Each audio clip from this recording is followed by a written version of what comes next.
I'm back at it again, man. Listen, we got a lot to talk about. We're going to be discussing the draft.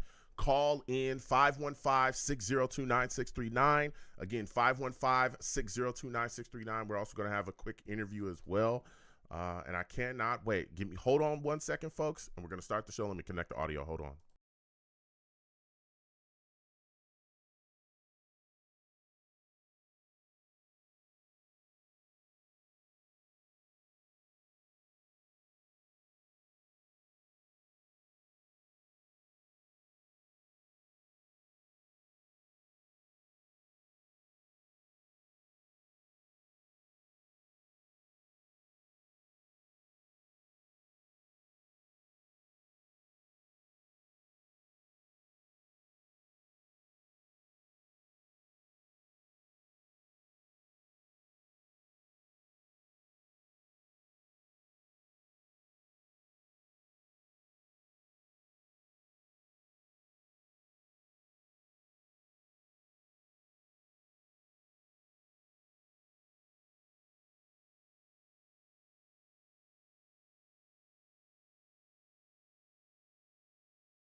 Okay. Blog Talk is tripping again. Okay. It's tripping again, but it's okay. We're still going to take calls via the other method. Okay. We're going back to the other method tonight. I apologize for those of you that are calling in from the other stuff, but Blog Talk is tripping right now yet again, and it's terrible. So let me go ahead and get into the show and get things started. Listen, I'm the man of the people. I'm here for the people. Let me shamelessly promote my Facebook page. Everyone go on Facebook, search The Long Beach Joe Show. Like that page. My content's up there. Go ahead and give it a listen. Message me. I'll message you right back. I love going back and forth with you folks about this football team. Also, leave me some feedback because I love hearing about what y'all folks think about what I do here on The Long Beach Joe Show. All right. For those of you that do not know, I am also on Twitter as well. Going over to Twitter, type in at The Long Beach Joe, at The Long Beach Joe on Twitter. All right. Go ahead and follow me. I'll follow you right back. You want to go back and forth. There's no issues at all. We can do that too. Okay. I love, having that little respect and dialogue there. I argue with a lot of people. Okay. On Twitter. I have no clue why people want to argue with me. I will be taking calls again. I have to go the other method because of Blog Talk. Okay. That's why, because Blog Talk is tripping tonight. So I apologize to anybody. I'm going to post the number to the show in a second. Okay. I'm going to post the number to the show in just a second. Once I get done quickly, doing these topics here, and then we're going to immediately, go to listening to you folks for the, for your takes on what we got going. So do not worry. I'm taking calls tonight. Again, it's just, Blog Talk is something else. All right. Now, listen, also for those y'all, that may not know that are listening, to this after the broadcast, also stream live as well on YouTube. Go on over to YouTube. All right. Type in Long Beach Joe Jets, Long Beach Joe Jets on YouTube. All right. Come on over, subscribe, hit that notification bell so when I post content, you folks will be in the know, all right? And get in that comment section and let me know what's going on over there, all right, and how you feel about what I'm doing here. But just know that when you come over here, okay, listen, there's some savages over here. I call my chat the savages. Why? Because they are savage.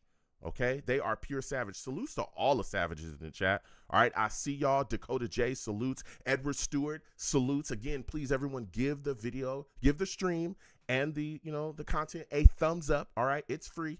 All right, if you're breathing, if you can go, give the stream a thumbs up. If you can turn your head from left to right, give the stream a thumbs up. Okay. All right. So please share the content across your social media platforms with your friends and your family as well. Okay, salutes to Michael. He says Blog Talk blows. Oh, Listen, tonight, if you want to go crazy and bash Blog Talk, I'm not going to stop you. I'm not going to stop you. Not me. I'm not going to stop you, baby. All right? I'm not going to stop you. All right. Salutes to NY Jets FL. He says, can I call the Cali hotline? Yes, the hotline will be opening. Just a second. Hold on. Okay. Hold on. Jets Afterburners, I see you in the building. He says, Joe, what's good, brother? Telling you, the Jets will trade back with the Raiders. We're going to be talking about trade possibilities. All that stuff. Salutes. Val, Outlaw, I see you in the building. Jack Kenner, salutes. All right. Listen, we got to get to it, okay? We got to get to it. Again, I apologize to everybody that's calling in. Blog Talk is tripping, okay? It is tripping, all right? It's tripping, bro. Okay? Don't ask me why, but it's tripping. If you want to bash Blog Talk, feel free when you call in, okay? Now, we're going to get to some things, okay, that's been going on here, and then we're going to immediately get to the callers. Immediately, all right? I want to talk to y'all, okay? You look at the situation, the New York Jets have some things going on here, right? You look at the voluntary workouts that have just recently happened. Listen, Aaron Rodgers shows up day one, okay? He shows up day one to the voluntary workouts. And I'm telling y'all, everything that we've heard about him, right? All the people that were saying all these different things, all these things about him, all that is just complete nonsense, okay? It's complete nonsense. This guy has showed up from day one, showed up at the voluntary stuff, ready to work, ready to go. And he did the exact same thing this season coming off of that Achilles injury.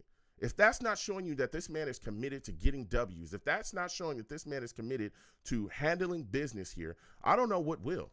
I truly don't know what will. So salutes and hats off to Aaron Rodgers, getting things ready. As we know, the first day happened on April 15th. The OTAs, off-season workouts, are coming as well in May. And we also got the mandatory mini camps in June. So that looked good. We also had Brock Bowers visit the facility Monday as well. Boy, oh boy, those Bauer boys are going crazy. Those Bauer boys is going crazy. We're going to hear from them tonight. This is going to be the final show before the before the NFL draft, where the New York Jets will select whatever players they're going to select to come in here and help this football team. But let me tell you something. There are rumors swirling about the New York Jets taking Bowers. There's been a lot of talk.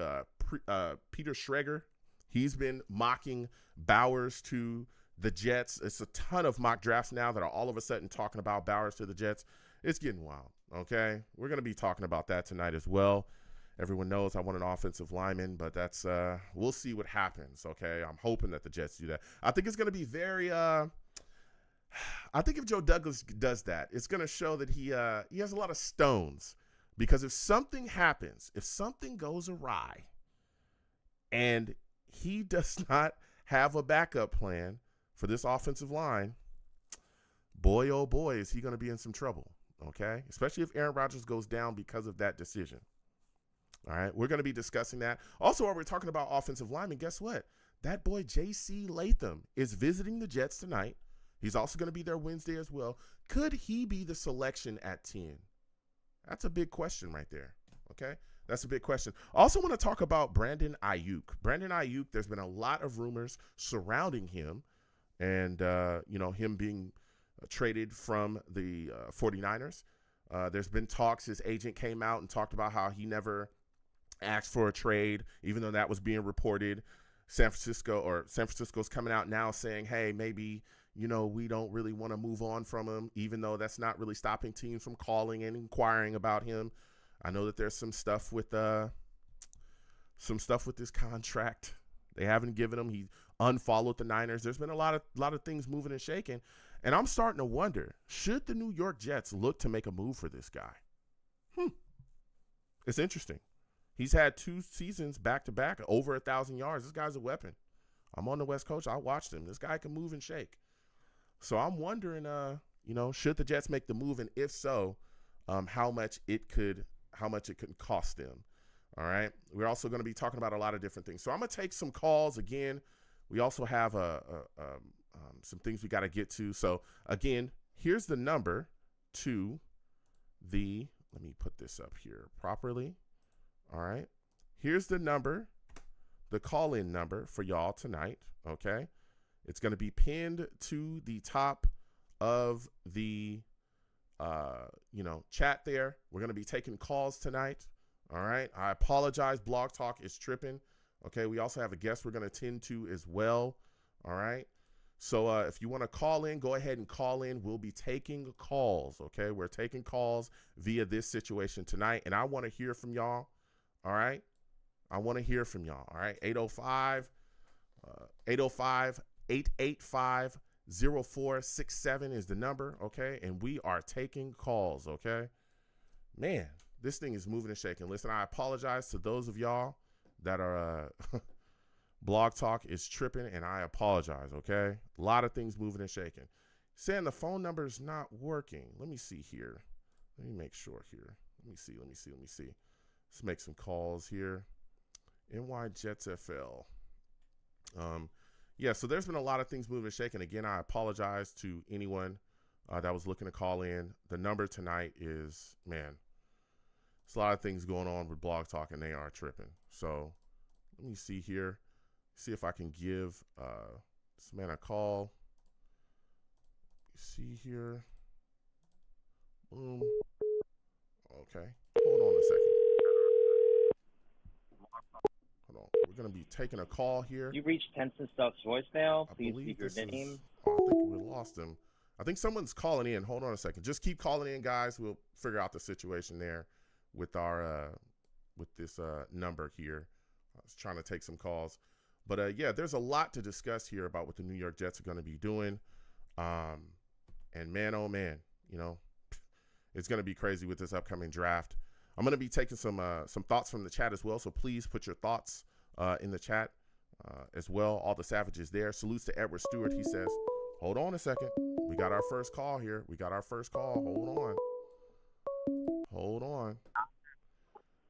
Salutes and respect to you calling in to the Long Beach Joe Show. I believe this is this Tony Pauline calling in here? It is. Yeah. Hello, Tony. Listen, Tony, I apologize. Blog Talk is tripping. We were moving and shaking through this situation. I want to thank you for calling in here to the show the way you did through this. I was going to contact you and let you know what was going on. But now that you're here, I'm so excited to have you on. For those of you that do not know, this is the great Tony Pauline. He's a great NFL draft analyst. He's a consulting editor as well, Sportskeeda. This guy is phenomenal, and he knows the Jets through and through like the back of his hand. And I'm so excited to talk about him. Again, Tony, I apologize for the mishaps with Blog Talk. It's a trip tonight. But here you are talking to us, and I really want to get your thoughts to start talking about Joe Douglas and Robert Saleh. What are your thoughts on them at this point, and do you believe that they'll be able to meet the expectations that are so high this upcoming season? I have my doubts. I had my doubts last year. I think this year maybe in a little bit of a better situation, but I think you have to break both of them down separately. I mean, except for the 2022 draft, Joe Douglas really hasn't done a good job. It's been both basically misses more than hits. Now that 2022 draft looks phenomenal with Sauce Gardner, with Garrett Wilson, with Jermaine Johnson, Breece Hall. I even like Jeremy Ruckert a lot. So, but I think after that, Becton was a disaster. Denzel Mims was a disaster.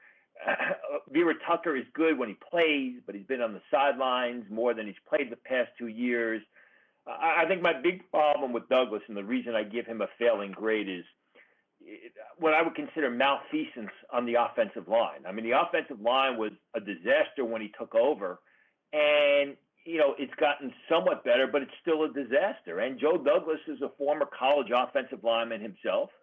He comes from two organizations, the Baltimore Ravens and the Philadelphia Eagles, that value the offensive line, that consistently draft well in the offensive line. They take up players early in the offensive line, even when they seemingly don't need players, and it's always in tip-top shape. The offensive line has been a disaster with Joe Douglas.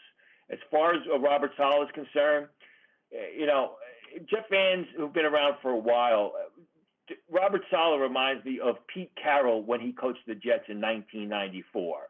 A guy who's a rah-rah guy, a jump-up-and-down guy, but he's proven nothing that he can win. I mean, they're talking about Super Bowl. They're talking about going deep into the playoffs. Robert Saleh's never, I'll have to tell you, Robert Saleh's never had a winning season as a head coach. And, you can point to the fact that Aaron Rodgers got snapped his Achilles, 4 plays into last season. You go back on 2022, that team really should have been contending for the playoffs, and it was an absolute collapse in the second half of the season. I just don't see why people give Robert Saleh the benefit of the doubt, because I don't believe he deserves it. Yeah, there's been a lot of talk, and especially, this last, this most recent offseason, Woody Johnson made it very clear that, hey, the Jets need to be better than what we saw last season, and we all know, or at least feel, that those seats are hot, and that if they don't get it done, there's a lot of talk that Joe Douglas and Robert Saleh could be on their way out the door. Now, you talked a little bit about Aaron Rodgers, and we all know that Achilles injury pretty much, absolutely destroyed the New York Jets season last season on Monday night when everything was so beautiful and then it got so ugly. What are your expectations for Aaron Rodgers coming back off of this Achilles injury? Well, let me just go back to something you said about how, Robert Saleh and Joe Douglas are on the hot seat this season. Mm-hmm. They probably would have been fired last season if it wasn't for Aaron Rodgers getting hurt. I mean, the reason that they kept him around, and I wrote this in an article back in November when people were speculating about their future in November of 2023, said Aaron Rodgers wasn't going to want any changes at the top of the organization. He wanted things to remain, stable. He didn't want to have to deal with a new head coach, new coaching staff. And that's the only thing that, as far as I reported and was told, saved Saleh and Douglas, from another season. Now, what are you going to get from Aaron Rodgers moving forward? Who knows? I mean, typical of the New York Jets, hope for the best, expect the worst. You don't know. I mean, he's 40 years old, coming off a significant Achilles injury. He's a different type of guy. He's a determined guy. He understands what winning in New York would do for his career. And I think those are positives. But physically, you just don't know. I mean, it's a 17-game season now. There's going to be a lot of bumps and bruises for any quarterback, never mind someone his age coming off an Achilles injury, the way it did for him. No, yeah. Listen, I'm right there with you. I'm excited to see him come back as we're all Jets fans and we love this football team. I think that the team in the offense is much better with him out on the field. But it's going to be very interesting to see how he does come back from that Achilles injury. I know he's worked extremely hard. We all know that. It's been talked about, getting the surgery done, his diet changing, and all the things that he's done to come back and heal up extremely fast. I remember one time or multiple times during, last season, there was talks about him coming back during the season, after injuring it, week 1. So, and that was something that was constantly, discussed and thrown around and never end up happening, as we all know. But, it's going to be very exciting to get him back into the fold. Now, as we talk about the quarterback position, we know we have the NFL draft upcoming. Can you break down the top 3 QBs of this class? I mean, there's so much talk about Caleb Williams, who everyone knows that I love. I'm an SC guy, fight on. But there's, a lot of people talking about Drake May and all these guys. Where do you have these guys ranked? How do you rank them? And what are their strengths and weaknesses? My top 3 quarterbacks are Caleb Williams of USC, then Jaden Daniels of LSU, Drake May of North Carolina, and finally J.J. McCarthy of Michigan. I firmly believe, I'll go with Caleb Williams first. He's a dynamic personality. He's a dynamic player on the field. He's a dynamic personality off the field. He's got a great head on his shoulders. He does a great job leading the offense. He makes a lot of what they call the off-platform throws. I like to say he improvises when things break down. My concern with Caleb Williams is he's not fundamentally sound. He does a lot of arm throwing. He throws the ball off of his back foot. And you can do that on Saturday, but you can't do it on Sunday. Jaden Daniels, I think, could eventually be the best quarterback to come from this class, which is pretty rich at the top. I mean, Jaden Daniels' game has been on an upswing the past year and a half. He didn't just play great in 2023. He was outstanding the end of the 2022 season. He's got the physical skills to play at the next level. Yeah, he's a little bit thinner. He's a tall, thin guy. Doesn't have great stature, but neither did Peyton Manning when he came into the league as a rookie. But Daniels is has got the ability to make all the throws. He's got a great head on his shoulders. He's athletic enough to elude the rush or pick up yardage with his legs, but he's not reckless about it. Does a great job protecting the football. And I love the fact that his game, literally for a year and a half, has been on the upswing. And I like my quarterbacks in the draft to be basically be playing their best football when they enter the draft, which is what Drake Maye has not done. Drake Maye was a better player in 2022 than he was in 2023, and that's a danger for me. I mean, he's got much better size than Caleb Williams and Jaden Daniels. He's got a real good arm. He's sneaky athletic in that he's elusive enough to escape the rush or pick up yardage with his legs. I know a lot of the issues that he had late in the 2023 season were more doing the fact that North Carolina lost a lot of players. They were basically falling apart, and I believe he was trying to do too much to keep that team together. Yet still, I mean, again, you know, he played terrible the second half of 2023. Sometimes it's tough to get those guys back. Yeah, it's going to be very interesting to see, you know, going forward how this situation plays out in the draft with this quarterback. There's a lot of talk about teams moving up to grab them. I know there's been a lot of talk about teams focusing on Caleb Williams and trying to trade up and grab him. So we'll see what happens. But as we continue to talk about this New York Jets team, Tony, you talked about the offensive line and how atrocious it's been, and it has been, especially last season. It was awful. Joe Douglas has been able to make some moves, though. We got Tyron Smith into the building. We got Morgan Moses into the building. We also went and got John Simpson. What were your thoughts about his moves via free agency and trade to try to improve this offensive line? Well, he had to do it. I mean, because, you know, at the end of the 2023 season, the problem with the Jets were the same as the 2022 season, the offensive line, and you couldn't rely on drafting three rookie offensive linemen. So he had to do it. Now, I think where we sit today, the offensive line is in a better situation than where it was a year ago, entering the 2023 draft, but it's still fraught with a lot of potential disaster there. There's a very thin margin of error. You know, it's basically on a razor's wire edge. You don't know what you're going to get from Tyron Smith. You don't know if he's going to last the whole season. I mean, you know, he's past his prime. He's still a good left tackle. You got to hope that he can last the entire 17 games.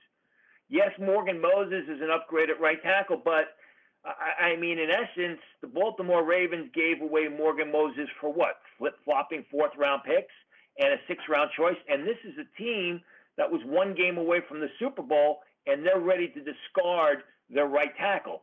Yeah, it's an improvement on what they had. Is it enough to build a championship or competitive team? I don't know. John Simpson, I mean, is John Simpson that much better than Laken Tomlinson? We'll have to wait and see. I think it's a better situation than it was a year ago, absolutely. But again, there's a lot of risk there, and it's a very thin margin of error with these guys. So as we continue to look at this offensive line, Tony, there's a lot of people speaking, especially with you mentioning Tyron Smith and his injury history. A lot of people are looking and saying to themselves, hey, the New York Jets almost have to lock in and take a tackle in this first round.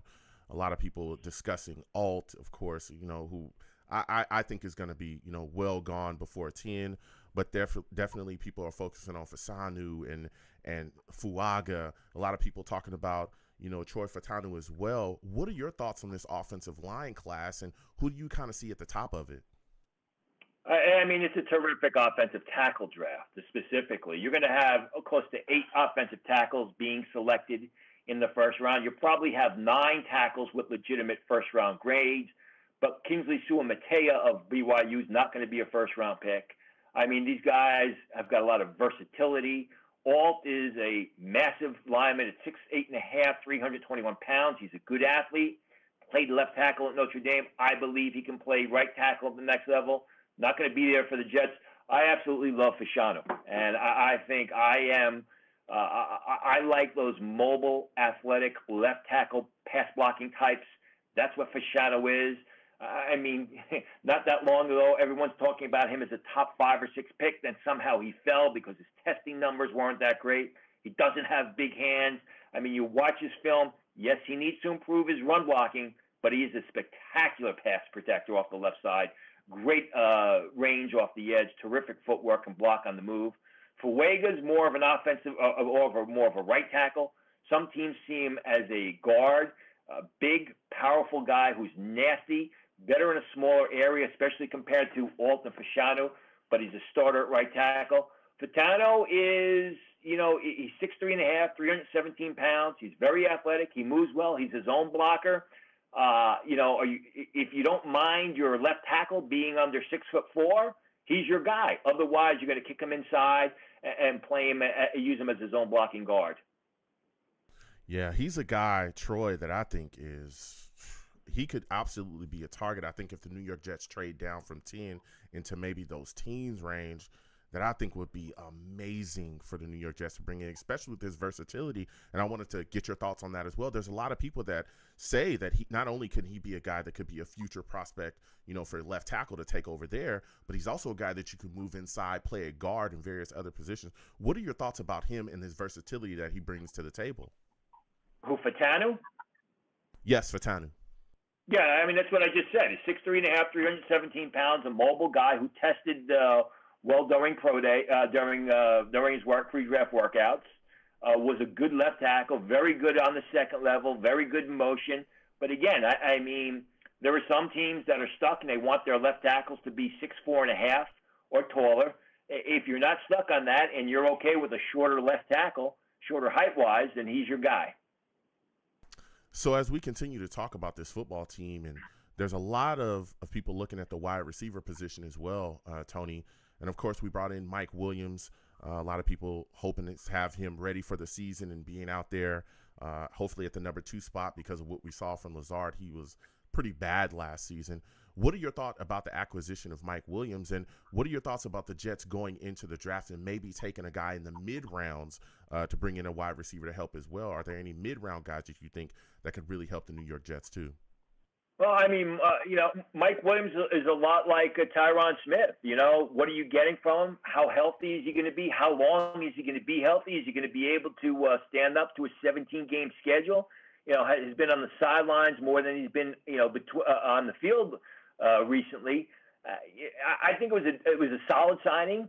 But again, I think just like with their offensive line, there's a thin margin for error with Mike Williams. As far as mid-round guys, second round, you're looking at guys like Jalen McMillan of Washington, terrific route runner who's got very dependable hands. He's also sneaky speed. If you want the bigger receiver, you're going with the Keon Coleman type of Florida State. Third round, you're looking at guys like Malachi Corley of Western Kentucky, who is an outstanding route runner, knows how to separate. Day 3 guys, Luke McCaffrey of Rice, very dependable, great bloodlines, has been very productive. Later on down the road, Taj Washington of USC, a much smaller guy. They have that sort of guy in Gibson in the sense that he's small, he's swift, he's very reliable, probably a better pass catcher than Gibson, and he's also outstanding running after the catch. Now, as we continue to discuss weapons in this draft, too, there's a lot of people talking about the Jets taking a wide receiver, but there's been a lot of hype behind Brock Bowers, the tight end, being taken by the Jets at 10. A lot of people screaming for him. They want to see him become a New York Jet. What are your thoughts about him possibly being taken at 10, and what are your thoughts about the impact that he could have in the NFL? I think it's a realistic possibility. In fact, I think right now, it's not a given, but I think that's the way they are leaning. I initially reported that from Georgia Pro Day. He's a guy that they like a lot. There are some people who think the Jets won't have the opportunity to draft him because he'll be gone before the 10th pick. Now, the fact of the matter is he is a playmaker at the tight end position. He plays the tight end position like a big receiver, and he would just add another weapon for a healthy Aaron Rodgers. Tyler Conklin is a solid short and intermediate range target. He's a tough tight end, but he's not the playmaker of Brock Bowers. Brock Bowers is a guy that was a consistent producer for Georgia. He gets down the field. He creates mismatches. He's an outstanding pass catcher who can split the seam or come away with a difficult catch in a crowd. And he's not a bad blocker. They really didn't ask him to do too much inline blocking at Georgia. When they did, he did a solid job. He was very effective blocking in motion. He's going to be a very high pick. I think he's going to be, at worst, he'll end up a number 12 to Denver if they don't trade up for a quarterback. And I think he's a guy that you could plug in almost from day one, and he's going to produce for you. Now, as we go over to the defensive side of the ball, we know that the New York Jets lost Bryce Huff this offseason, but we were able to bring in Hassan Reddick on a trade. What are your thoughts about Hassan Reddick and what he adds to this defense? And what are your thoughts about Will McDonald and what Hassan Reddick can help him do in his second year? Do you believe that Hassan Reddick will help him get and take that next big step that we're all hoping? Well, they better. He better. I mean, because Will McDonald was the surprise pick last year at number 15. That was 10 spots earlier than anyone thought, he was going to go. A lot of people thought Jackson Smith-Njigba. I had said before the draft that Jackson Smith-Njigba was going to be a target for the Jets with that first pick. The Jets later came out and they said they didn't have a first-round grade on Jackson Smith-Njigba. They were either lying through their teeth, or if that's absolutely true and they did not have a first-round grade on him, they should all be fired because he was a first-round pick. And you see the need at receiver this year because they went with Will McDonald last year rather than taking Jackson Smith-Njigba.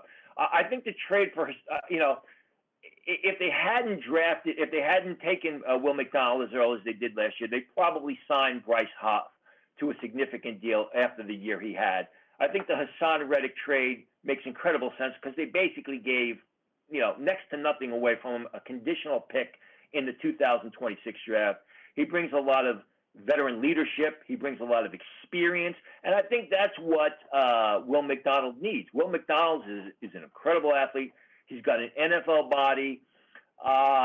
He's a guy that is a little bit slow to learn. And I think if Hassan Reddick can take him under his wing, that's exactly what Will McDonald needs. Again, for those of you that are just catching in or coming on, we're speaking with Tony Pauline, consulting editor and NFL draft analyst at sportskeedia.com. Get involved with everything that he does. He's phenomenal, and he knows the Jets like the back of his hand, like I continuously tell people. Now, Tony, with so much uncertainty behind C.J. Mosley, a lot of people, and I've talked about this, aren't looking at that middle linebacker position as a position that I think the Jets should try to address in the later rounds of the draft. Are there any linebackers that you see in maybe that third or later that can come in and really be a guy that you think could pick up and really put some things together to maybe be a future starter there at the middle linebacker position for the New York Jets? I mean, it's not a deep class. There are some good linebackers in the third round. Trevor Wallace of Kentucky, 6'1.5", 237 pounds, tested off the charts, plays mean, nasty football. I like the player a lot. Some scouts question his instincts. I don't see that on film. Had one huge year at Kentucky, entered the draft. I like Cedric Gray of North Carolina, a little bit smaller than the Trevor Wallace, a little bit slower, but a guy who's got great instincts, constantly around the ball, making plays. Tyron Hopper of Missouri, again, a little bit smaller, 6'1.5", 230 pounds, but someone that's constantly making plays on the football. Do they want to take a linebacker, inside linebacker in the third round? I guess it depends on what they do with their first two picks, if they address the offensive line, if they take a receiver, if there's a good receiver staring them in the face in the third round. Day three guys, you're looking at Jalen Ford of Texas, has some injury issues recently, but 6'2", 240 pounds. He's a mean, tough player who plays just nasty football, which I think would really fit the Saleh system. Yeah. Now, Tony, it's been phenomenal speaking with you, man. Before I let you go, I'm looking for your draft prediction. Who do you think the New York Jets take with the 10th pick in the first round? I think they should take Olu Fashanu because I go back to 1996 when I thought it was a major mistake taking Keyshawn Johnson over Jonathan Ogden. I think they should take Fashanu. I think it's going to be a pass catcher, whether it's Rome Odunze or whether it's Brock Bowers, a pass catcher, and Brock Bowers is a pass catcher. I think that's what they're going to do because, they're in win now mode and they've got to get players on the field that can help them right away. And Fashanu, maybe he can play guard for a little while before they kick him out to tackle. But the pass catchers are going to be the players, a guy like Brock Bowers if he's there, Odunze, who's a very safe pick. He's a terrific wideout. Those are the players that I think, from week one can be on the field helping the Jets, which is what they want because, it's boom or bust with the Jets this year. It really is. Yeah. Listen, Tony, it's been phenomenal speaking with you again. I want to thank you for calling into the show. We had some issues with Blog Talk. Before I let you go, can you please let my audience know where they can find you, all of your social media, and everything that you're doing? Because, again, you're phenomenal at what you do. I'm at sportskeeda.com right now. We'll have all kinds of breaking news leading up to the draft. We have a great mock draft simulator. So for all your listeners who want to be a GM, you can go there. You can use the mock draft simulator for 1 round. You can use it for 7 rounds. You can use it for 4 rounds. We'll have rankings on more than 450 players with scouting reports. So you'll be able to find information not only on the guys that the Jets select through all 7 rounds, but the players that they sign as undrafted free agents.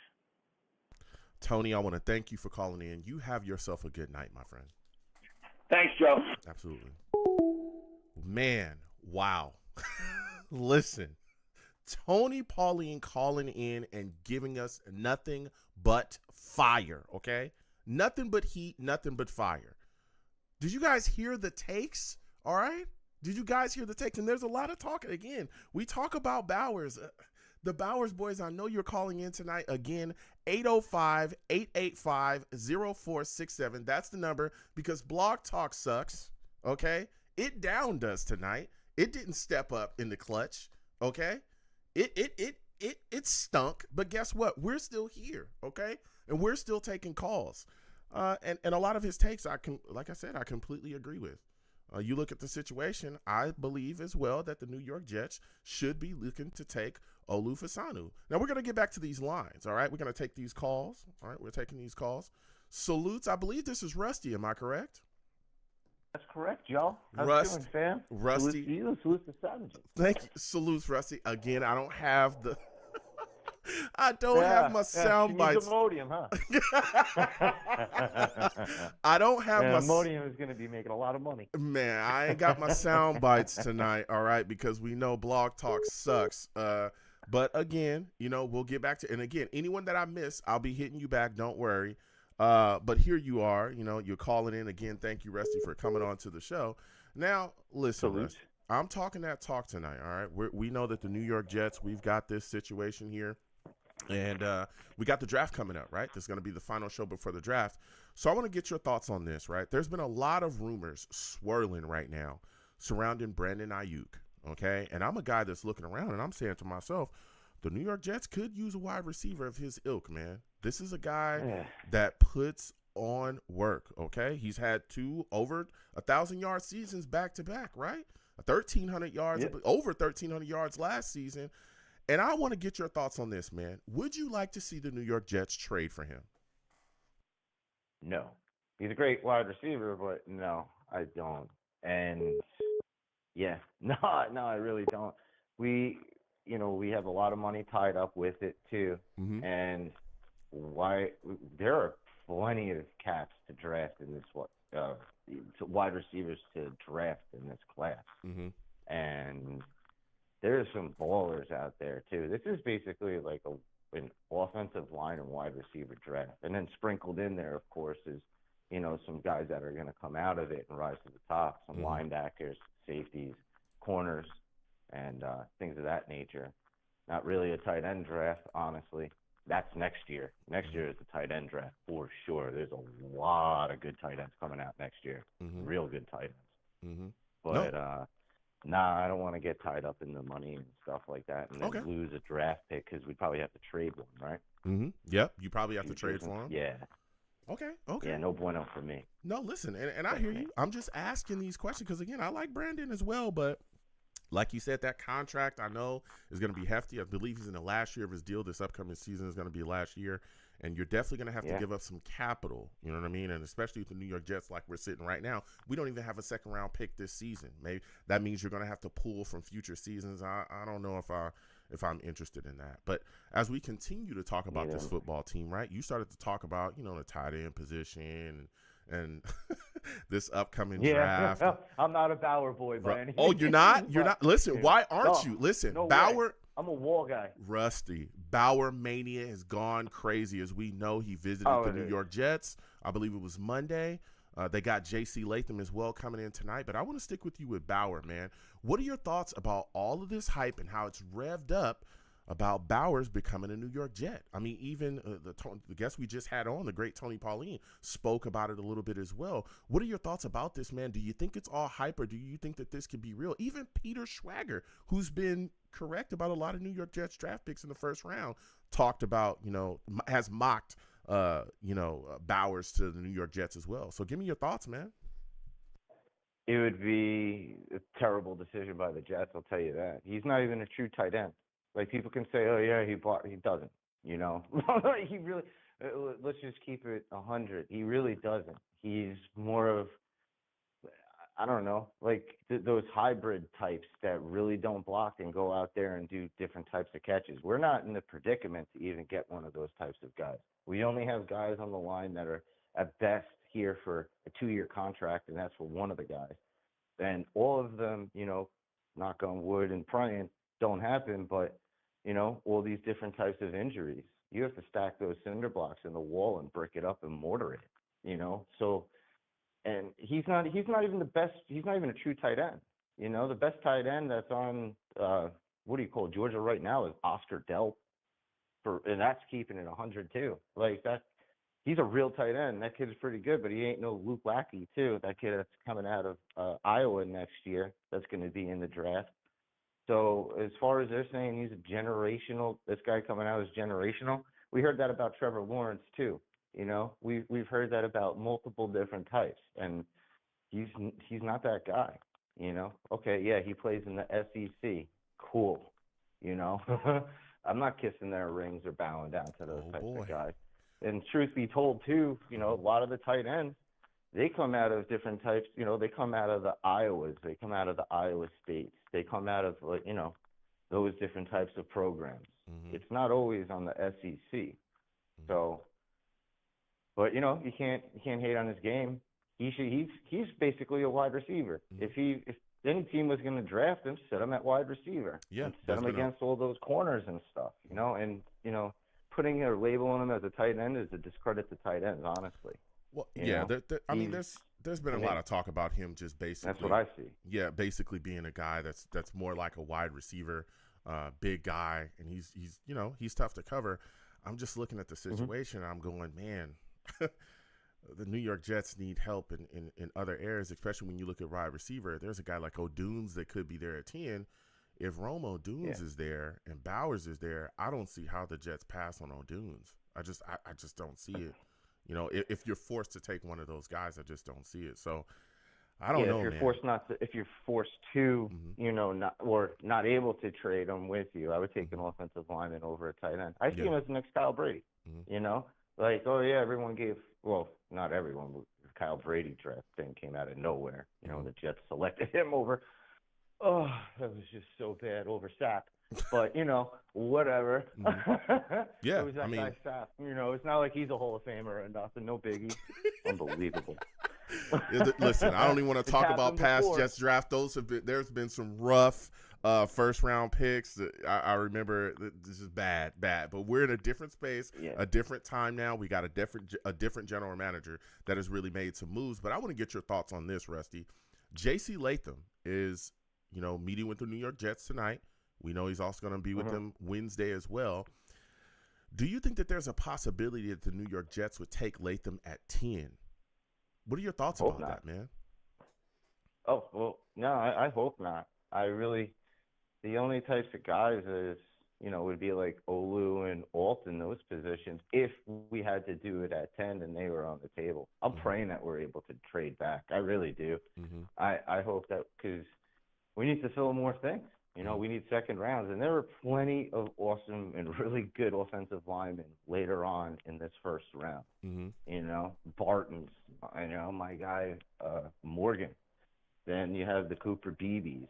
You have, the Van Prans. You got dudes that can move around too, and they're getting swept under the rug. And I'm telling you something, it's going to be a team like the Niners.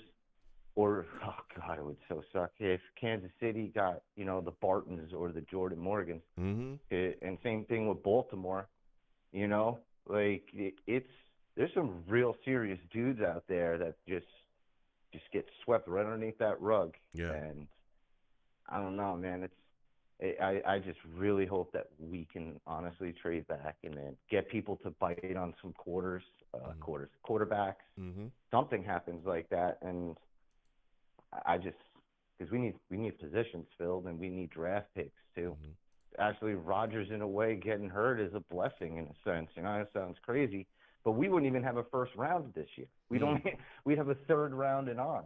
That's the realization of it. We sort of got gifted a first-round draft pick in a sense, even though, it doesn't look that way. Yeah, but here's the thing, though, Rusty. If Rodgers stays healthy this year, I think the New York Jets have a chance to win a Super Bowl, to be completely honest. Oh, yeah, and that's if our line stays together. Yeah, I'm with you. Yeah, I take that. Doesn't attack a guy. Yeah, I take that Super Bowl any day over a high for, the 10th pick in the first round. I take that ring all day. I'm just hoping that he stays, healthy this upcoming season. And when we're talking about that, I want to get your thoughts on this too. We saw him show up to the first day of voluntary stuff. And I remember us getting bombarded by Green Bay fans that were constantly talking about how, he was a guy that was going to big time us and that he was a guy that was selfish and all about himself. And it seems like everything that he has done since he's come here has been about nothing but putting the New York Jets in the best position to win.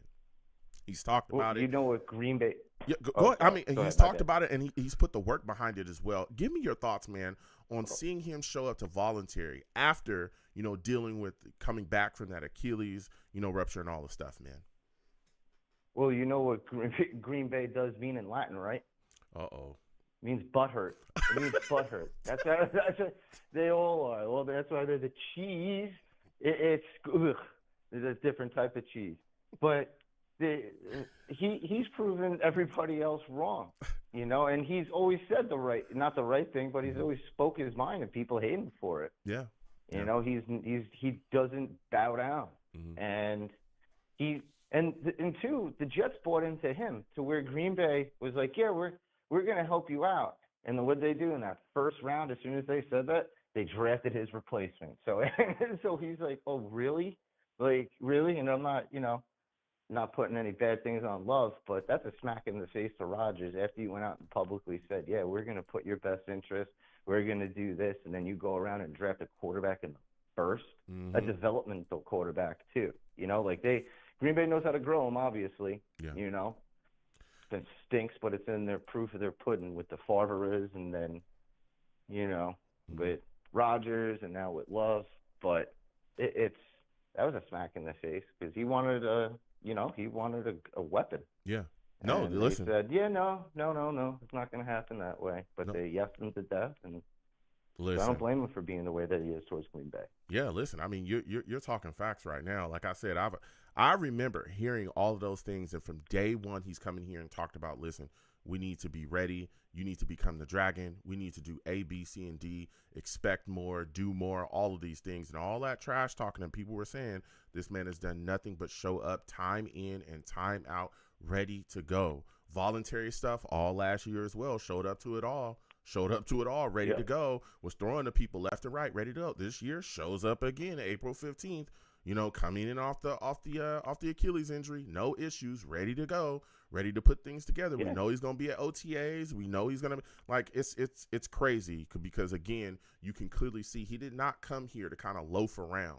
It clearly shows that if Aaron Rodgers wanted to, call it a day, wrap it all up, he would have been a Hall of Famer. He doesn't need to do this stuff, but he does it because he loves the game and he loves the team. Say it again. I'm sorry about that. I didn't mean to cut you off, but I'm just saying he took a pay cut too. Facts. Gave away what? It was $30 million, over $30 million back to the Jets, and said, "Hey, go get some more playmakers, some more weapons." That's crazy. Yeah, That's That's a selfish guy right there, Joe. Yeah. Don't pay me millions and millions of dollars. Here, take it. Go get me some stuff that I need. That's a fact. That's a fact. Now, as we continue to talk about this team, Rusty, I want to go over to the defensive side of the ball with you because I feel like a lot of Jets fans, we're really hung up on improving the offense. Of course, Woody Johnson talked about this past offseason. We know that the Jets, more than likely, right, are going to take an offensive player, whether it be a wide receiver, a weapon, or offensive lineman, whatever they choose to do. But I go over to the defensive side, and I'm looking, and I'm saying there are some things that I think could be addressed there as well, particularly in those late to mid rounds of the draft where the New York Jets could grab a guy and bring him into the building. Do you feel like there's a position on defense that a lot of Jets fans are overlooking that should be addressed in those mid to late rounds? Well, you nailed it before, and it's got to be linebacker too, because Mosley, I love Mosley, but he's getting up there, and Quincy, God, I was confused. Quincy Williams. Let's just have the same. Yeah, there it is. It's just. I'm glad that we have our brothers on our team, but he's getting that torch passed, and I don't know, man. Trevin Wallace. I've liked that kid for the past 2 years out of Kentucky, and he is just he flies around, high IQ. He's not afraid to stick his nose into the chest of players. He picks the ball off, and that's who I like at linebacker too. Of course, the kid, what is his name, Peyton Wilson. He's just a freaking animal, but he's too high up on the board. He's probably going to be going in that early second round. That kid's no joke too. But Trevin Wallace, I like him a lot. And what do you call it? Of course, Tommy Eichenberg. Got to go with the Ohio State. That kid's no joke as well too. He's a highly underrated linebacker. And then give credit to the Pulverines. They got a kid too that's pretty good. Okay. Okay. Yeah. Now, before I let you go, Rusty, as we all know, this is the final show before the draft, for me at least, before the draft. Give me your first round pick prediction for the New York Jets. I just pray it's not a Bauer boy. That's BOI. I butchered the heck out of it. I don't know how to pronounce those letters, but I just hope it's not one of them, and I really hope it's not a wide receiver because we can get one of them in the second or third, and I just hope we trade back. But I just hope it's an offensive lineman. I really do. Give me a name. Who do you think it is? Who do I think? Who do you think? This is your prediction time. Well, I mean, if it is a trade back, it might be Barton. I like him a lot, depending on what is going on. If it is a double trade back, I think we might go after Barton, Jordan Morgan. But I mean, imagine. I don't know. The kid from Penn State's really good too. What's his name? Fasanu. Fashanu. He's always been really good. I hated playing against him, with my Buckeyes. But I think if Fashanu falls or Alt falls, the Jets are going to have no choice but to grab him up or one of those other two guys. Yeah. But I think they're going to go lineman. I just don't know which one. Okay. But I'm praying that they go lineman and they do their due diligence. Okay. That's what I'm hoping. Listen, Rusty, it's been phenomenal speaking to you again. I apologize, everybody. Blog Talk is tripping. It's all good, fam. It's the UK's fault, not yours. It's that chick's fault, man. Yo, whoa. Listen, my overseas listeners, I love y'all. There's a British lady that answers the lines when they call. I want to make that clear. I love my overseas folks. Oh yeah. Yeah, no hate, no hate to the UK, just to that one chick, that one bloody chick. Listen, Rusty, it's been phenomenal speaking. You have yourself a good night, man. You do too, Joe. Salute to you. Salute to the fellow Savages. Let's go, Jets. Let's go. Listen, we are taking calls tonight, 805-885-0467. We're coming to NY Jets FL. Hold on 1 second, okay? We're going to take this call. We're going to absolutely take this call. Listen, salutes to you, Ted. I want to thank you for calling back in. We're about to get to you. You already know, man. We're talking that talk again. Everybody's free to bash Blog Talk Radio if you feel like. I'm not going to stop you. I'm not going to do that. I'm here to listen, man. They decide to work some nights, and then some nights they don't care. It's crazy. But here we are, right? Sitting about almost, a couple days before the draft here, a week and some change before the draft. And I'm looking at this situation, Ted, and I am here, looking at Brandon Ayuk, man. And there's a lot of people talking about making a move for him. There's some Jets fans that want to see it happen. A lot of rumors, things swirling around him. What are your thoughts about him, and would you like to see the Jets make a move for him? Firstly, Tony, Pauline, excellent analysis. Yes. Rusty, very good first caller, very knowledgeable caller, as always. I don't know, Joe. We'd have to the money involved and the draft picks. He's good and all, but actually above good. He's excellent. I just wouldn't do that, Joe. I would be interested in if you want to trade up a little bit for one of the receivers, if they fall to 7 or 8, I'd be willing to do that over trying to get Ayuk and then have to pay the big money. But I know he's very talented. Yeah. No, yeah. Listen, I'll get it. I get it. You know, I'm just asking because, man, this guy. There's so many rumors swirling surrounding him right now. Over 1,300 yards last season. I watched the Niners. I'm forced to out here. He's a good player, man. If he becomes available, I think you can get him for maybe a second-round pick. You know, maybe less than that. We've seen really good wide receivers go for less than that. And he's a guy, I'm telling you, that's putting some things together, you know, and he'd have some familiarity and the kind of a West Coasty type of scheme that we run. I don't know, man. I don't know, but we'll see. Joe, again. Go ahead. You're saying, Joe, we wouldn't have to give up number 10 for him? You don't think? No, I don't think we would have to give up 10 for him. I don't. I personally don't. I know that there's a lot of Jets fans saying give up 10, switch, and go down to like 31. I don't think we'd have to do that. Again, we've seen wide receivers. Look who we were going to give up for Tyreek Hill. You remember that? It was like a second and a third or some like 2/3. It was something like that. But it wasn't like, it wasn't going to kill us. You know what I'm saying? It wasn't going to kill us at all. So I'm looking at the situation like, man, if you can get him for a package like Tyreek Hill or something like that or less, man, I don't know. This guy could do some things, but again, that contract as well, I'm looking at and I'll be like, man, that's hefty. You know, that's going to be pretty hefty. So I'm right there with you. I'm right there with you. Now, as we start talking about this draft, I know that you're not a Bauer boy officially, but you're not against Bauer, right? I know that. Correct. Ted, we've had this talk back and forth.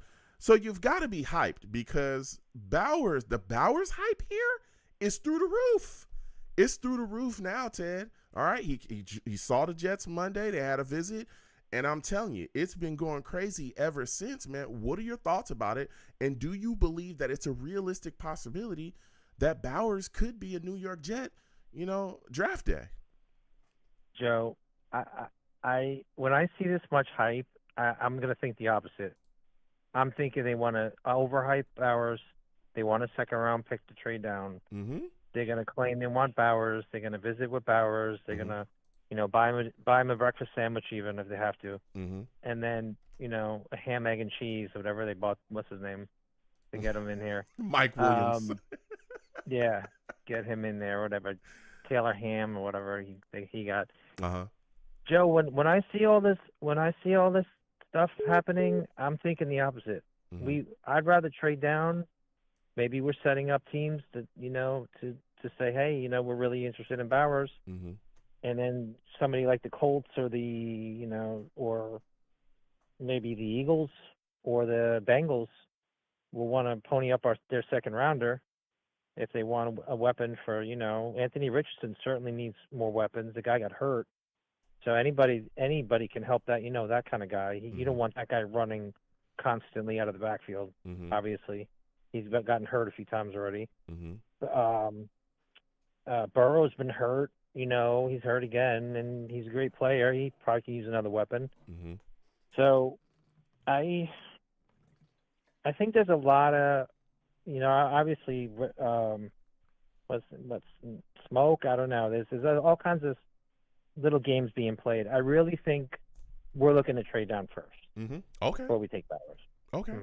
So, and I want to go there with you because talking about trading down is really interesting. Just, we've all had different discussions, different ideas. I know that there's some people that have called in that want to trade all the way down. There's guys talking about trading down twice. So when you're talking about, the New York Jets possibly moving down, let's say I'm gonna make you Joe Douglas, Ted. If you're Joe Douglas, where are you looking to trade down? Like, what is your max distance? Like, what is the furthest that you're willing to move down? And what kind of capital are you trying to gain? I guess it depends on how many linemen on the I agree with Rusty in theory. I mean, after you drop off the top 3 wide receivers, there's a lot more, in the late first, second round range. Mm-hmm. So I'm thinking that you may want to focus on an offensive lineman in the first round. It all depends, Joe, on your board and how many guys you have are on the same level. How many 2 or 3 guys that you can say, hey, I'm happy with these 2 guys. I would say no more than 22, but that's a risk down by the Eagles. But I think the Bengals are at like 15 or the Colts are on 15. Wherever the Colts and the Bengals were, I'd say those are the 2 spots that I would probably be solid with. Okay, so like 15 and 18, 17. 15 and 18. I think the Something like Bengals that. are at 18, Yes, Colts are at 15. Yeah. Yep. That's where I'd want to be. Okay. And so who would you what is the player, just off the top of your head, is there a player that you would target if you're there at 15? Who do you think is still going to be there that's going to be able to help the team? Well, that's the big question. Who's going to be there? And that is the big question. So you don't know who's going to, what teams loves. Some people love things. Latham's a top 10 pick, and some people think Latham is a late first. It's crazy how much. I guess it depends on your offense too. I like Fatanu. I would definitely like him in the teens, but I see him in some mocks going top 10 even. So because of his versatility, I guess it all depends on who you love on your board. That's kind of where I'm at. Yeah. No, listen, I hear you. I hear you. So as we continue to talk about this team, right, there's a lot of discussion about Rome Odunze. If you're stuck at 10, right, let's say you're stuck at 10 and you got Fuaga on the board and you got Odunze, who are you taking, Ted? I love your questions, Joe. In my opinion, well, I'll answer your question. I think I'd have to take Rome, but I don't think he's going to be there. You don't think he's going to be there at 10? Trade up for him. Okay. I don't think so. I think he's either going to go to the Chargers or at the latest the Titans, because Will Levis needs another weapon. Okay. I know they need a lineman too, okay, but the guy needs another wide receiver if they think he's going to be the franchise quarterback. So I think we would have to move up to 7. Everyone's saying, oh yeah, we can move up 1 spot to the Bears. Somebody has to fall, but I don't think Rome's going to fall. I think he's right behind Harrison. Okay. I really do. Okay. Yeah, there's a lot of discussion that's been had about the big 3 kind of wide receivers here. Of course, we know Harrison, Neighbors, and Odunze. There's been a lot of talk. There's people that believe that Odunze is the best wide receiver in the draft, the same way that some people believe that Malik is the best. Like there's been a lot of discussion about them kind of moving around, but Rome, there's been a lot more talk about Rome possibly being there at 10 more than Harrison or Malik as well. So we'll see. I mean, look, I tell you what, the Bears right now at 1 and then 9, if they take Caleb Williams, I don't know, man. I'm thinking at 9, they're probably going to take a pass catcher, and it's probably going to be Odunze if he's there. I think it's going to be tough, to see them kind of pass on him unless they're willing that. I've also been talking about this, man. I'm wondering if the Titans will make that move and take Alt. That's something that could really shake things up too as well, Ted. If the Titans don't take Alt, man, there's some things that can really get them moving and shaking, especially if Alt gets past 7. I'm wondering if Joe Douglas makes the move, makes some calls, and trades up. I mean, could you foresee that? It depends if you like some Joe. I saw some analysts say that Joe Alt has some questionable footwork. Like his anchor isn't that great. So like Latham, I've seen that guy anchor, and he can't be. He doesn't move much. Sometimes Alt can get a little off balance and stuff. So I think everyone loves Alt because of his pedigree, his dad and all that, and he's a very good player. But if he slides, I guess you'd probably have to consider trading up for him because he's still going to be a great player. Yeah. You know what I mean? I still, if you got to move up 2 spots at that point, and the receivers are gone, I think you probably have to make that move and give up like a fourth or something to go up and grab him. Yeah. Yep. Now you talked a little bit about value. Yeah. Say it again.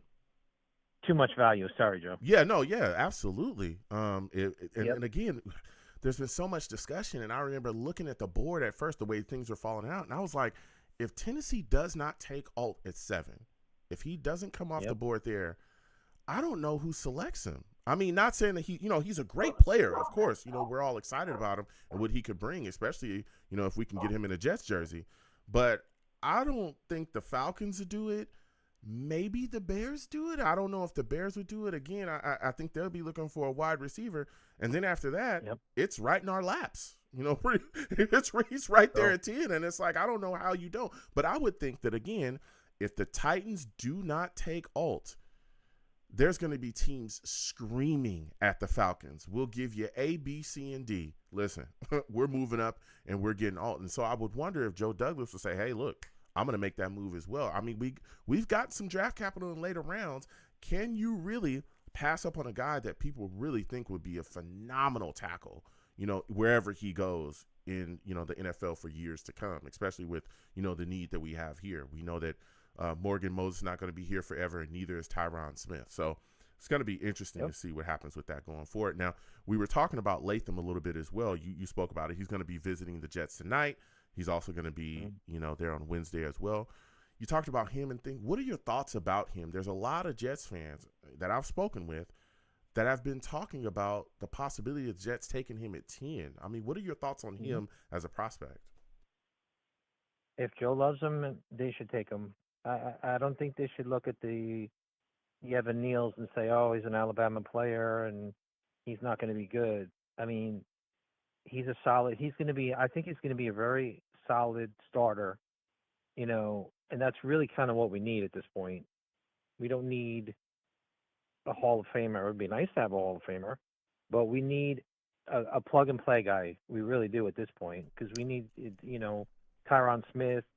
We need a backup, but we need, somebody like that who, Tyron's not going to play every game probably. Mm-hmm. So, Latham, and that guy's got a great anchor. And like I said, once that guy puts his arms on you, you're not going around. Maybe he'll have a few issues with the NFL type speed rushers that we have to deal with, but everyone has problems with that, Joe. I don't care who you are, what kind of lineman you are. You're gonna have problems with that. With a speed rusher. Yeah. Like Bryce Huff. Ironically. Yep. We got Hassan Reddick there. Yes, sir. Yes, sir. I didn't like it either, but here we are, right? And we got Hassan Reddick. So I'm going to move on from that situation.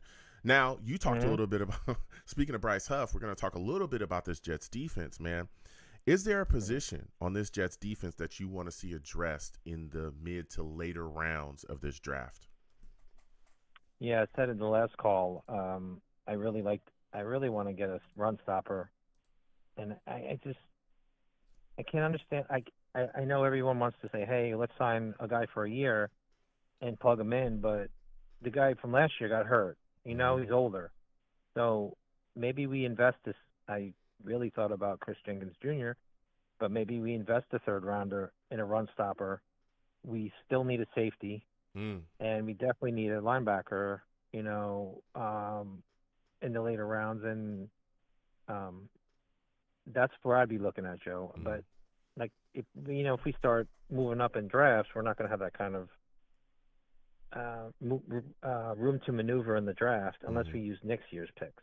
Yeah. So it's a dicey. It's a little. That's why, Joe, I would love to trade out of 10 and go down a few spots so you can get some more capital. Yeah. And then you can kind of fill in your holes. Yeah. Yeah. Yep. The thing about, I'll tell you what, man, the thing about trading out of 10, and we've had this discussion so many times, like you said, it would really give us more capital, but you just got to wonder, man, if there's a guy that's there, if Fasanu is there, I think it's going to be tough to move from 10. I really do. Because Fasanu, he's so smooth, and I don't want to put this out there, but a lot of people compare him to DeBrigashaw Ferguson. the smoothness, the fact that he can, the pass blocking ability, the fact that he's a guy that can really, like, do you want to pass up on that type of prospect, especially with teams being hungry, right, at offensive line? The Bengals being one of them. The Raiders also being talked about as a team that could look at taking some offensive linemen as well. So you gotta wonder, but I hear you. I can see what you folks are talking about when you're saying moving down. It really would depend on the value you can get back as well. Because if a team's willing to give you a second round pick because a guy that's on the board that they value, I don't know how you pass that up either, especially with some of the things that we can get done in the second round, especially when you're talking about wide receiver, still kind of being a need here as well there, Ted. So I hear you. I hear you, man. I absolutely hear you. So before I let you go, Ted, give me your final prediction, man. New York Jets first round. If you're stuck at 10, if you can't go anywhere, you got to be there at 10. Who's a player that you want to see the New York Jets take, man? Joe, real quick question. Are you not on Thursday Night Live? That's good. Here, listen, as of right now, now, I will be doing a live NFL draft show. Okay? As of right now, we're going to be live during the draft, right? And then guess what? We're taking calls directly after the first round, all right? If Blog Talk works, okay, because they're trash, all right? If Blog Talk works, then we'll do it through Blog Talk. If not, then guess what? We'll be right here on this system, okay? And I'll be talking to every single one of y'all, all right? So that's what we're going to do. As of right now, the way things is looking, I will be doing a live draft show. We'll be watching the draft together, and then once the Jets make their pick, wherever they make it from, we're going to take live calls, and I'm going to talk to people, and I'm going to let you get your thoughts out there live on the Long Beach Joe Show. Perfect. Go ahead. Perfect. Thank you for asking, I would say, Joe, no problem. I would say Fautanu would be my first, and, if they really love Latham, that'd be my guy, and I know you got to go, Joe. You got a lot of callers. Yeah. So I appreciate your time, and just let Tony Pauline know that Jonathan Ogden is still 6'9". I don't know if you remember that call that one year. So thank you for calling in, Ted. It's been phenomenal speaking with you. You have yourself a good one. We're getting to another caller as well. Caller, I want to thank you for calling in tonight. Welcome to the Long Beach Joe Show. Again, I want to thank everyone for, taking the time to call in and stick with your boy. I apologize about Blog Talk. It sucks. If y'all want to bash Blog Talk when you come on the program, I'm not against you. But here we are. All right, caller, I want to thank you again for calling in. Give me your thoughts, man. Brock Bowers recently visited the New York Jets. The hype about him is off the charts. You got people mocking the Jets, taking him left and right. What are your thoughts about it? Well, thank you, Joe, for having me. Oh, hold on, before, because I already listen. For those of y'all that don't know, this is Val. Okay, the circus has begun, ladies and gentlemen. Okay, Blog Talk is off the rails, but he's off the rails too. He about to show y'all. He about to show y'all. Salutes, Val. Thank you for calling in. Give me your thoughts, man. Hey, man, listen, man. Sorry, what was the question? And thank you for having me, and salute to everybody, the Savages and everything like that. Man, there's been some great takes, man. Mm-hmm. A lot of great takes. So definitely very good listen. Mm-hmm. Oh, it was about, so when you look at the situation, Brock Bowers is being mocked to the New York Jets left and right. What are your thoughts about this situation? Honestly, I think we should take Calvin Pryor at number 10.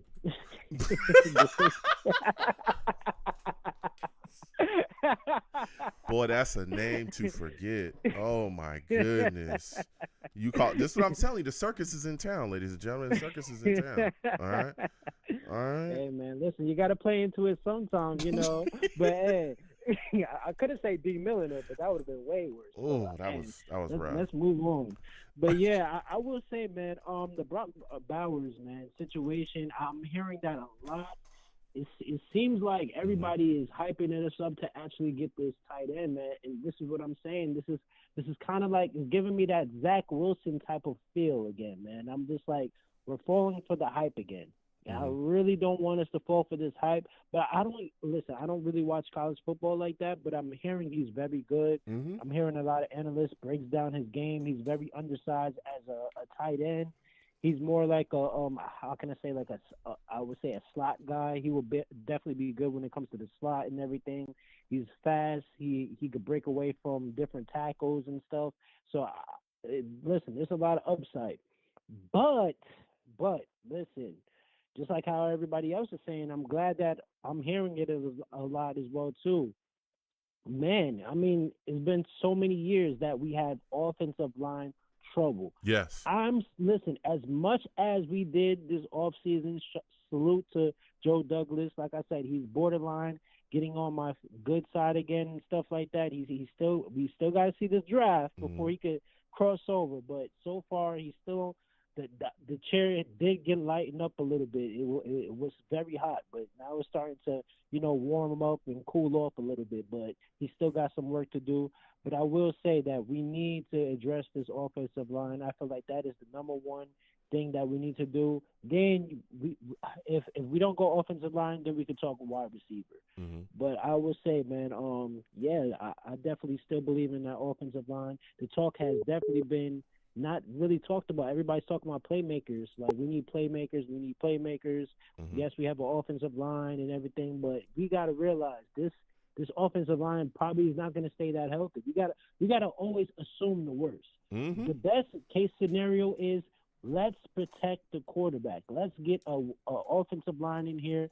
Even if, Tyron Smith, he hasn't been healthy for 17 or 16 games since 2015. We have to put that into play as well, too.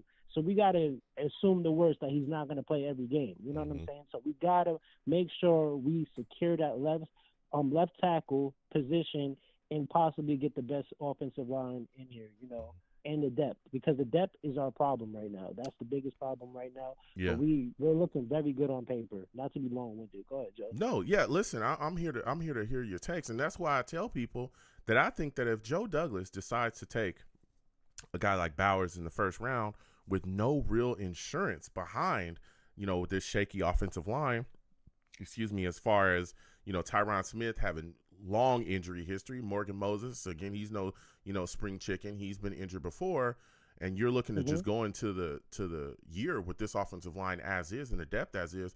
If something happens, more than likely it's going to happen to Smith. He ain't been fully healthy since 2015.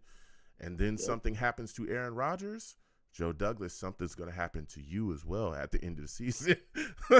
Something's going to happen to you, because if Aaron Rodgers does not play and is not fully healthy this season and misses a lot of time, boy, that could absolutely destroy the Jets season yet again. And if this season is destroyed, there's going to be some changes. We've already heard that, right? So I don't know. I have a hard time thinking that Joe Douglas is going to do anything but take a lineman. Now, as we're talking about, this situation with the offensive line, you got J.C. Latham visiting the New York Jets, right? He's coming in tonight, going to be there Wednesday as well.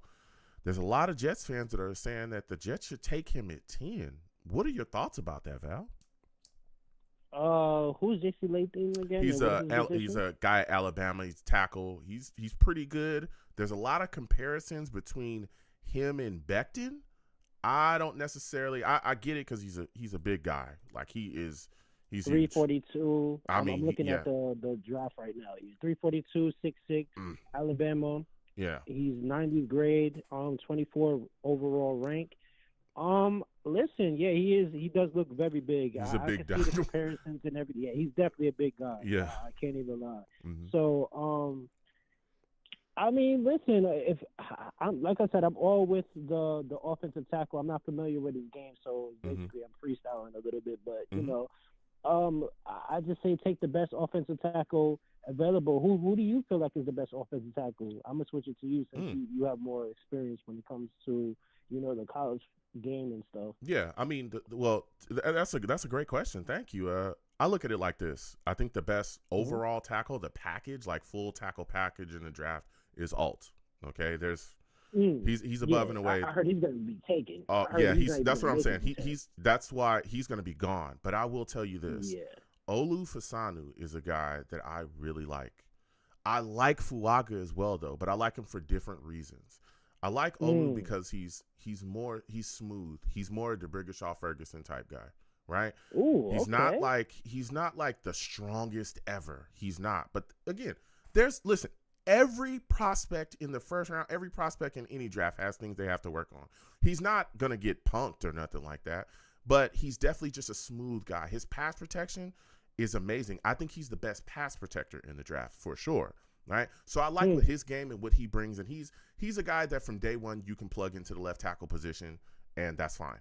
All right. That no problems whatsoever. So if Smith does go down, okay, Olu, go ahead and do your thing. No problem. Now Fuaga is all right. Listen, he's in that Pac-12. Okay. And I don't love them Huskies, but I respect him. Okay. I respect him. It's still fight on over here, but I respect him. Fuaga is just nasty, man. He's nasty. Okay. He get his hands on you. You said and done. You're finished. All right. He's a bully. He's an offensive guard, right? No, he's a tackle. He'll finish you. Now, there's another guy as well that I like too. I'm sorry, I was talking about Fuaga and I said Husky. That was Fontanu that I was talking about. That's a Husky. Fuaga's from Oregon. But okay. Yeah, Fuaga from Oregon. I apologize. That was Fuaga from Oregon. He's just nasty. Now Fontanu as well is a guy that I think if the Jets do move back, and there's even been talk about Fontanu being a guy that could be taken at the top 10 as well. Fontanu, the thing that I like about him the most is his versatility. He's a guy that you can put at tackle. He's also a guy that we could look at and put at guard as well. Again, with AVT, having the injury history that he has too, and a lot of people aren't talking about that. I'm here to talk about it, even though he's an SC guy. I keep it real. If he goes down, then we can plug Troy in there. All right. If there's an issue at tackle, then we can plug him in. So the versatility with him and all the things that he could do is dope too. And he's a guy that's a really solid prospect as well. So those are guys that I like. But again, the guy that I think could be grabbed and snatched and taken at 10, I believe is going to be Olu Fasanu. Okay. Yeah. And that guy Fuaga that you were saying from Oregon State. Oregon I State, feel like we could, Oregon State. Mm-hmm. Yeah, we could basically trade back, to be honest with you, because I don't think he's going to be taken in the top 10 at all. So we could actually trade back and get back into the second round. That would actually be a really good, smart idea. Mm-hmm. And then take a wide receiver in the second. I'm all with that. I definitely want to get back into that second round by any means. Mm-hmm. So, like I said, we could go any direction, and we will impact this team. I'm a little concerned about the Brock Bowers situation. So, yeah, that's my only thing about that case. But yeah, man, it definitely sounds good, man. So listen, also some good comparisons. Mm-hmm. Yeah, I mean, we'll see what happens, going forward. But going over to the defensive side of the ball. What are you looking at, man? When do you think the New York Jets should is there a position that you want to see the New York Jets address in like the mid rounds that maybe people aren't talking about? Sheesh. We're so packed when it comes to defense. I would say, the defensive line is totally out the question. You was bringing up the linebacker situation. Yeah, I would definitely probably address the linebacker situation, or maybe a safety. Probably get a safety in here because that's a questionable because, you got Clarks that's coming off a serious injury. Mm-hmm. Everybody sleeps on him because, honestly, he was really good when it came to the Baltimore Ravens, man. Mm-hmm. He could really hit. His coverage is actually really good, and he could catch a couple of picks as well, too. So, I definitely feel like he's going to be a very strong impact. And good job by, Joe Douglas, man. Yeah, I mean, listen, he's hitting it out the park so far. Like I said, he's going that line. He's done that, haven't passed the line. But bringing back Aston Davis after what he just did this past offseason, it could have been a fluke. It could have not been. But, hey, listen, if he does it again, he's going to definitely get some eyes looked at him. But, I'm glad that he's back and we got him for 1 year. Mm-hmm. But I still feel like we should get a safety or probably get a linebacker, in here. I still think C.J. Mosley has a lot of game, but if you could get a young linebacker in here and actually learn from C.J. Mosley and actually, get mentored by him, I feel like, man, that's just a win-win for us, especially in the mid-rounds. But honestly, we still need this is not being talked about at all, we still need a backup running back. That's definitely a need as well, too. Mm-hmm. Yeah. Yeah, so it's a lot of ways that we could go in this draft, but we definitely need to get as much picks as possible, in this draft. Yeah, I mean we'll see what happens. Now, Val, a lot of things moving and shaking, man. Give me your thoughts, man. Aaron Rodgers shows up to voluntary workouts. There's a lot of people that have been, bashing him, saying that he's selfish and all these things. He keeps showing up.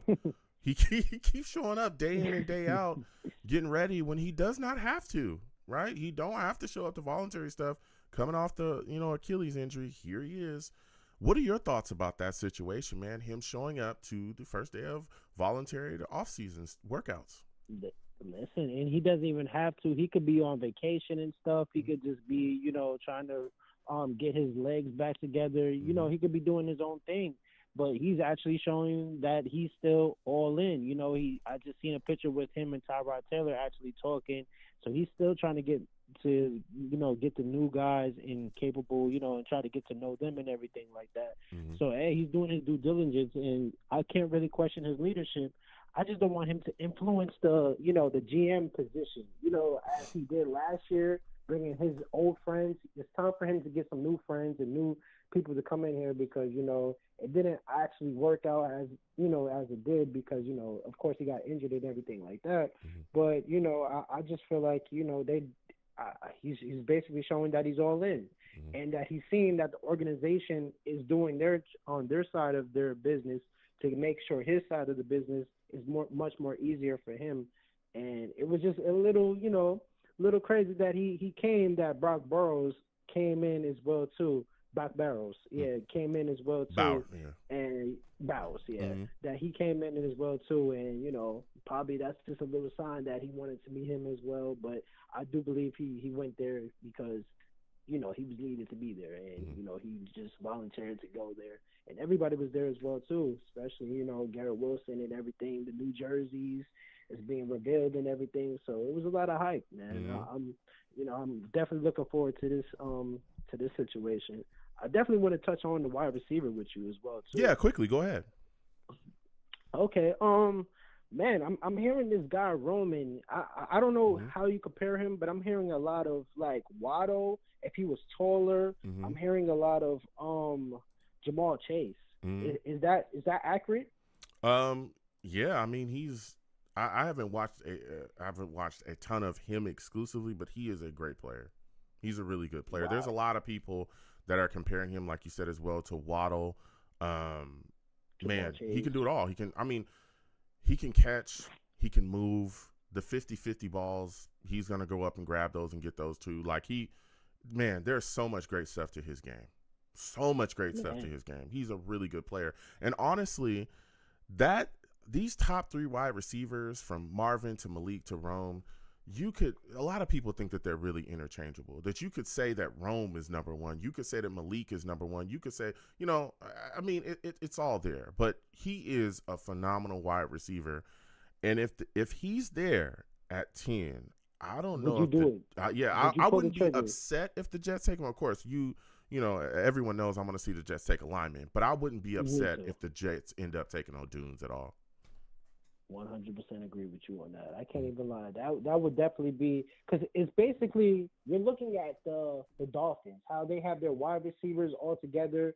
They have a dual threat. You got Waddle, then you have Tyreek Hill and stuff. I feel like if you got Garrett Wilson mm-hmm. and then you got Roman there as well too, and mm-hmm. then hopefully Alexander wakes up and becomes himself again when he was in Green Bay, average quarterback. Average wide receiver. I feel like man, we would definitely be a threat. And mm-hmm. you got Aaron Rodgers mm-hmm. as a quarterback. Mm-hmm. Oh man, listen, mm-hmm. you give that man some weapons. But again, the protection. So it's a double-edged sword. It's a double-edged sword. Do you want the protection? Or, for sure protection, or do you want the weapon? So mm-hmm. that's the double-edged sword that we're going into. Yeah. That's why I feel like, hey, I like that. I like what you said about the guy from Oregon State. Mm-hmm. And I probably said that wrong. But, I like how, what you said about him. We could mm-hmm. trade back and actually get back into the second round. That would probably be even better. Then we could take a wide receiver because I'm hearing that this draft is wide receiver heavy. So we wouldn't even lose out or anything like that. So, mm-hmm. I would definitely do that. And I feel like, we would take care of both sides mm-hmm. of the situation. There's also a guy, and I don't mean to cut you off. There's also a wide receiver as well. Okay. Yeah, thank you. There's also a guy that I really like. And I talked a little bit about him, especially earlier in our draft process when we were having these shows. There's a guy named Tez Walker from North Carolina. I really like him. This dude is like, he's 6'2" or 6'3" or something, and he's a burner. Like, I'm talking about, he can go. And if he's there, I don't think he'll be there in the third, though. I really don't. I think that he more than likely is going to be a second-round pick, maybe. He could be there in the third, though. If he's there in the third, I think that he should be a New York Jet. Because I'm telling you. He's from North Carolina? Oh, man, he's from North Carolina. He going to cook. He going to cook people. He is going to cook people. Man. His speed, serious business. He's going to cook people. And I'm telling you, there's some things he's got to work on. Who do you compare him to? Huh? If you would. I said, who would you compare him to? Man, there's been I don't want to say Robbie, but he's Robbie Anderson? Yeah, he's just such a cook, bro. He can fly, bro. Like, he can really He could take run. the top off the yes defense. That's yes. good. That's something that we need. Man, he can fly, bro. So I like him as well. And of course, that boy B Rice from SC. I like him too. You know what I'm saying? I mean, you got some picks. Yeah, man. you know what I mean? I'm just, you know how it go, Val. When I bring up them Trojans, everybody, oh, Joe, you're just a homer. No, I'm just saying. I'm just saying that, like, if you want a wide receiver. Listen, you have firsthand look. Yeah, so, you know what I'm saying? Now listen, who to pick. That boy Rice, 50-50 balls, he going to go up and get them. All right? He ain't no burner, but he can move. He got to clean up the route running a little bit. It's not horrible, but, he can improve in that a little bit. But I tell you what, in that red zone, he going to be some type of other weapon, and y'all going to have to deal with him. Listen, I was the guy trying to tell y'all, all right, about that boy up there with the Colts right now. Okay, and he putting in that work. All I'm saying is that don't sleep on them Trojans, okay? Especially these wideouts we got. All right, but so that's how it's looking for me. That's how it's looking for me. I don't want to, I don't want the Ohio State boys coming in here trying to ruin the day. You got Ohio State, man. You got to watch out for LSU. You know how that goes. Yeah. All right. So, give me your final prediction for the draft, there, Val. Who do you think the New York Jets take if they're stuck at 10? Oh man, listen. I'm hoping that it's an offensive line, but to be honest with you, it might be Rome. It might be Rome that we might pick up. But if it's an offensive line, I will be so happy. I feel like we're complete, and and I just feel like I don't think we're gonna move up or move back. Well, hopefully we move back, but I do believe we're gonna move back if anything. But I think the selection will be Rome, to answer your question. Okay. So you think they take Rome? Listen, Val, I gotta slide off. Blog Talk sucks. But, I got to get back to people on these lines because Blog Talk ain't worried about it. You know what I'm saying? Yeah. So it is what it is. Listen, man, thank you for having me, Joe. Hit and like and subscribe to Joe, man, and thank you for having me. Blog Talk, sometimes, they got to have education as well, too. They worked hard for plenty of weeks and months, They deserve some vacation time, too, Joe. Oh, okay. Okay. Well, listen, this is what I'm saying. This is why I tell y'all about Val. Now it's cool for Blog Talk to just take their days. What about me, though? You know what I'm saying? Okay, it's all good. All right, Val. Oh, okay, yeah. All right. You have yourself a good one, my friend. You too, man. Have a good one, man. Listen, man. It's okay for Blog Talk. Jeremy, we're coming to you. Jeremy, we're calling you back right now. All right. We're going to Jeremy real quick. Hopefully he answers the line here. Man, oh man. You know what I'm saying? Blog Talk tripping out. And here we are, you know what I mean? Trying to get it rolling, get it shaking. Hello. Hey, Jeremy, salutes and respect to you, my friend. Can you hear me? Is everything good there? I hear you. Let me try to get you on speaker. Okay. Listen, man. There we go. Yeah, a lot of things moving and shaking, Jeremy. Again, I want to thank you for calling in. I made sure to call you back in a second. And again, I apologize to everybody. Blog Talk's tripping tonight, so we're working with what we got to work with. Now, Jeremy, we've been talking tonight, man, about the draft. We got a lot of things moving and shaking here, right? We got Bowers visit the New York Jets on Monday. We got J.C. Latham coming in tonight, man. But sticking with Bowers, what are your thoughts about all the hype surrounding him possibly becoming a New York Jet? There's people screaming for him to become a Jet. The hype is just off the charts now, especially with him visiting Monday. What are your thoughts about all of this, man? I understand it. He's an exciting player, Mm-hmm. And I understand the people that are hesitant. I'm kind of in all the camps. Mm-hmm. Like I could debate every single position that all of the fans are standing on. Mm-hmm. I could debate all day why we should take an offensive tackle. I could debate all day why we should take a wide receiver, why we should trade down. And I could debate all day if I have to why we should take Bowers and why we shouldn't take Bowers. Because, because we've been going through this for 2 months now. And the reality is that we have more than – we don't have like the simple, obvious need. Mm-hmm. So I think look, he has an incredible ceiling. He might be like a Travis Kelce type of impact on a football game. Mm-hmm. He has that potential. That definitely is within possibility. That is his ceiling. But I do believe he's one of those guys that he's not like, and I'll talk about like Joe Alt. He's not like a Joe Alt, like where his floor is still being a really good player. To me, as much as Bowers could be incredible, mm-hmm. I could still see the other side of the coin where he could be completely the worst pick we've ever made at 10. Wow. Why? Can you give me like what exactly is?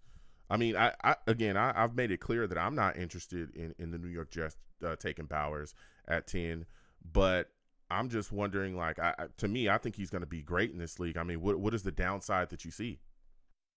It's not really a downside. My gut tells me he's going to be. I think he's going to be very good.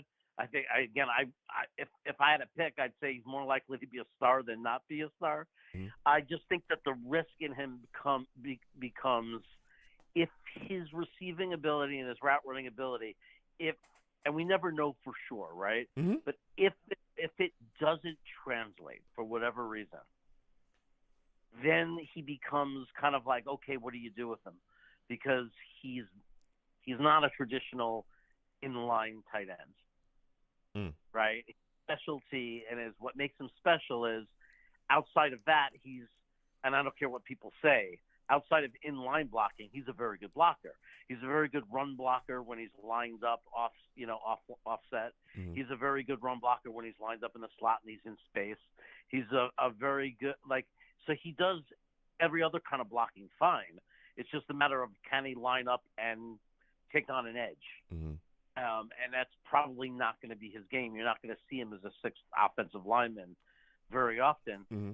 So if the receiving game doesn't completely translate, that's a problem. Mm-hmm. I don't have any particular reason to think that it won't, except that there's something that nobody, like, we'd be millionaires. Like, we'd all be professional scouts if we could do it. Mm-hmm. But we've seen it before with wide receivers. We see it with every single position. There's something that nobody is able to 100% always be accurate with, and that's just the way it translates to the next level. Yeah.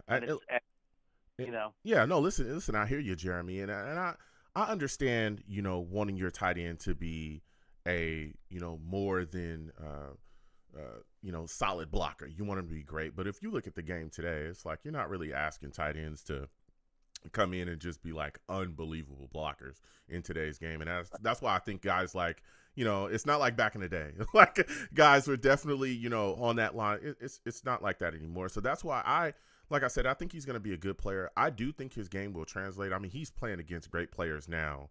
They're in Georgia. They're you're playing against in that SEC. You're playing against, solid guys week in and week out. But for me, it's just the position.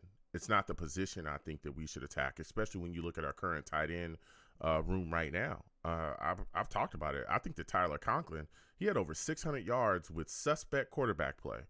I think that if you give him Aaron Rodgers, he's a guy that could really do some things, and he's a guy that I think will have well over 600 yards this year again, or even more if Aaron Rodgers can stay healthy. And also Jeremy Ruckert as well, who is a guy that I really think has put some things together. You want to talk about a guy blocking? He blocked pretty well for us last year. You know what I'm saying? I know me and you had conversations about that, this past season about the work that he was putting in. And I think he's a guy that if utilized correctly, and you got to wonder if Nathaniel Hackett is going to step his game up this upcoming season. If utilized correctly, Jeremy Ruckert could really do some things here with the New York Jets.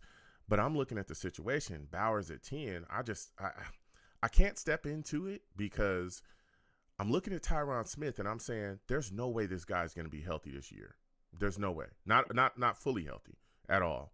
And the last thing that I want to see is him have another year where he plays 4 games and then the New York Jets are looking around going, okay, who's going to be the starting left tackle?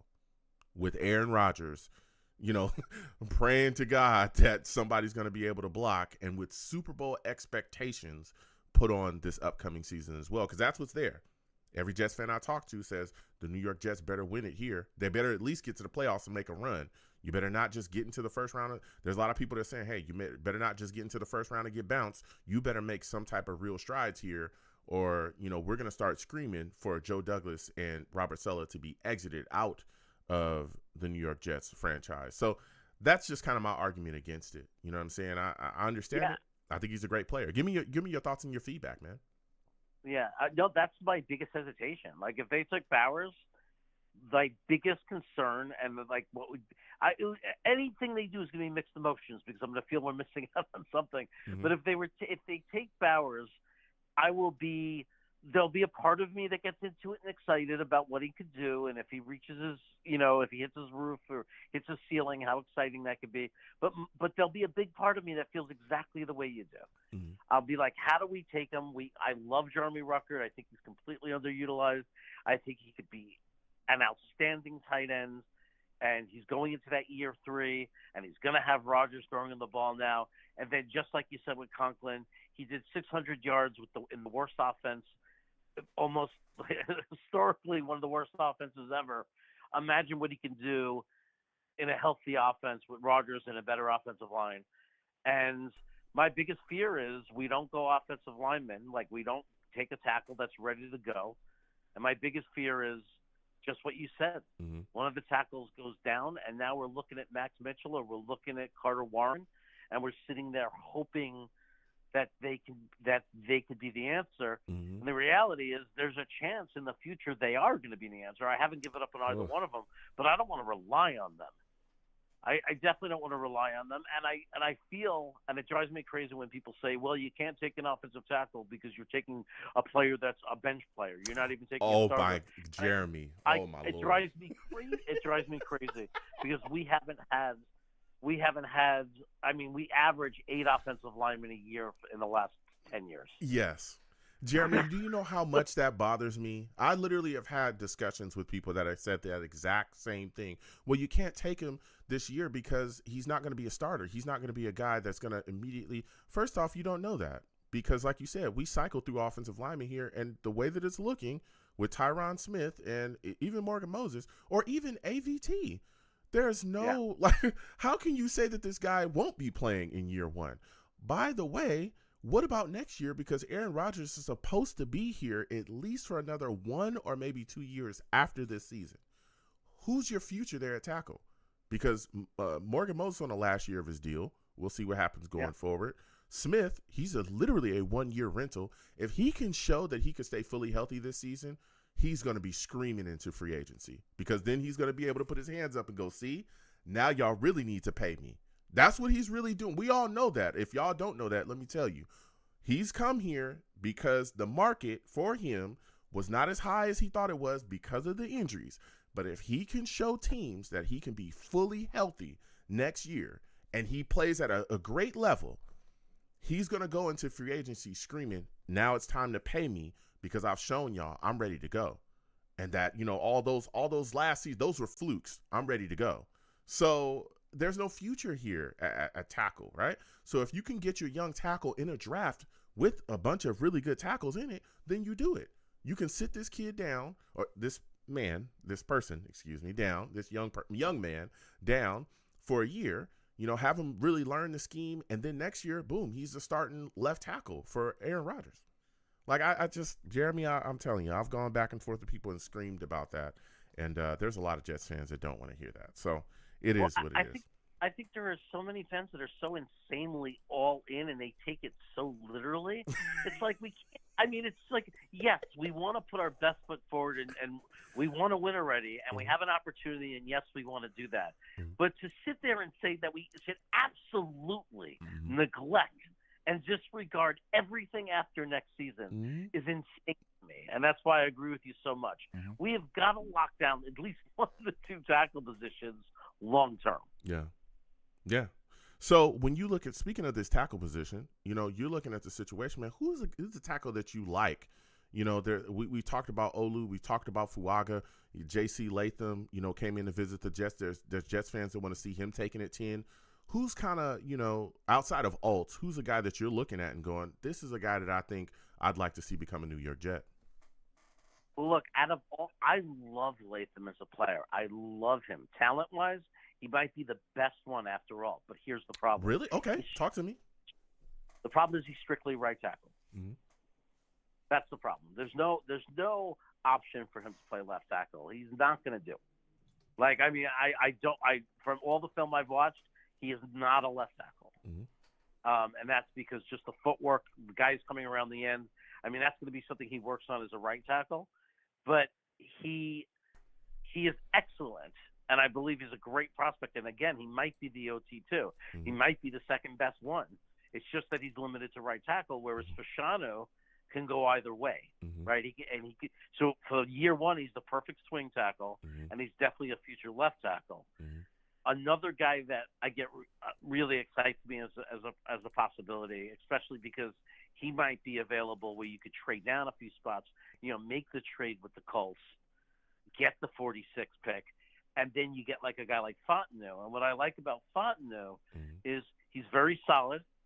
He might not be as strong a prospect as the other two, or even Fashanu, but he plays all four but center. Yep. And don't forget, like you said with AVT, we're also a big question mark on our guards just if somebody goes down as of right now. Yep.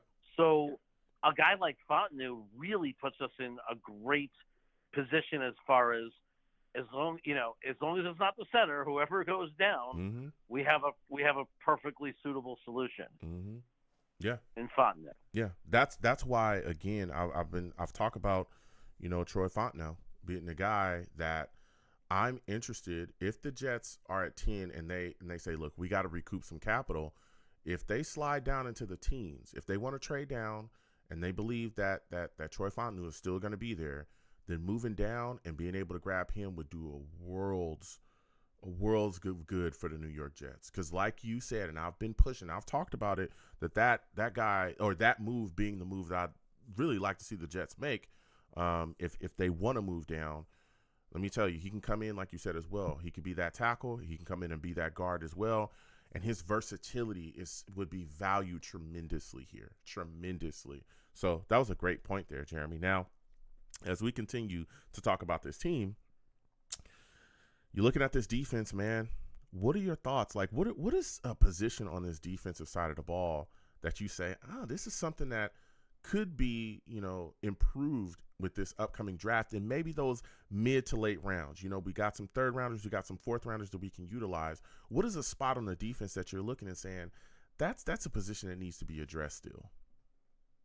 Well, there's no position on defense that I'm panicking about. Of course, yeah. As far as this year, like I think when we signed Ashton Davis, that kind of filled in all the blanks. Like we have enough defensive tackles, we have enough safeties. Like even though a couple of months ago we didn't, I think that's been addressed for this next year.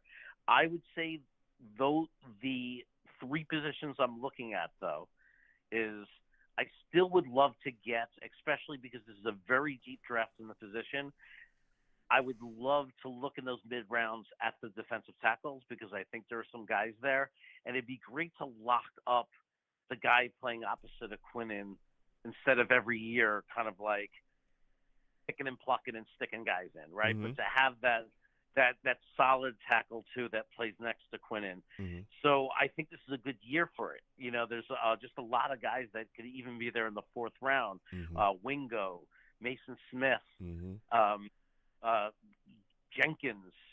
There's a few of them, and they all have really nice attributes, things that can make them that could really step up and be that player, be that guy that we actually have a second contract with that plays along Quinnen for a long time for the rest of Quinnen's career.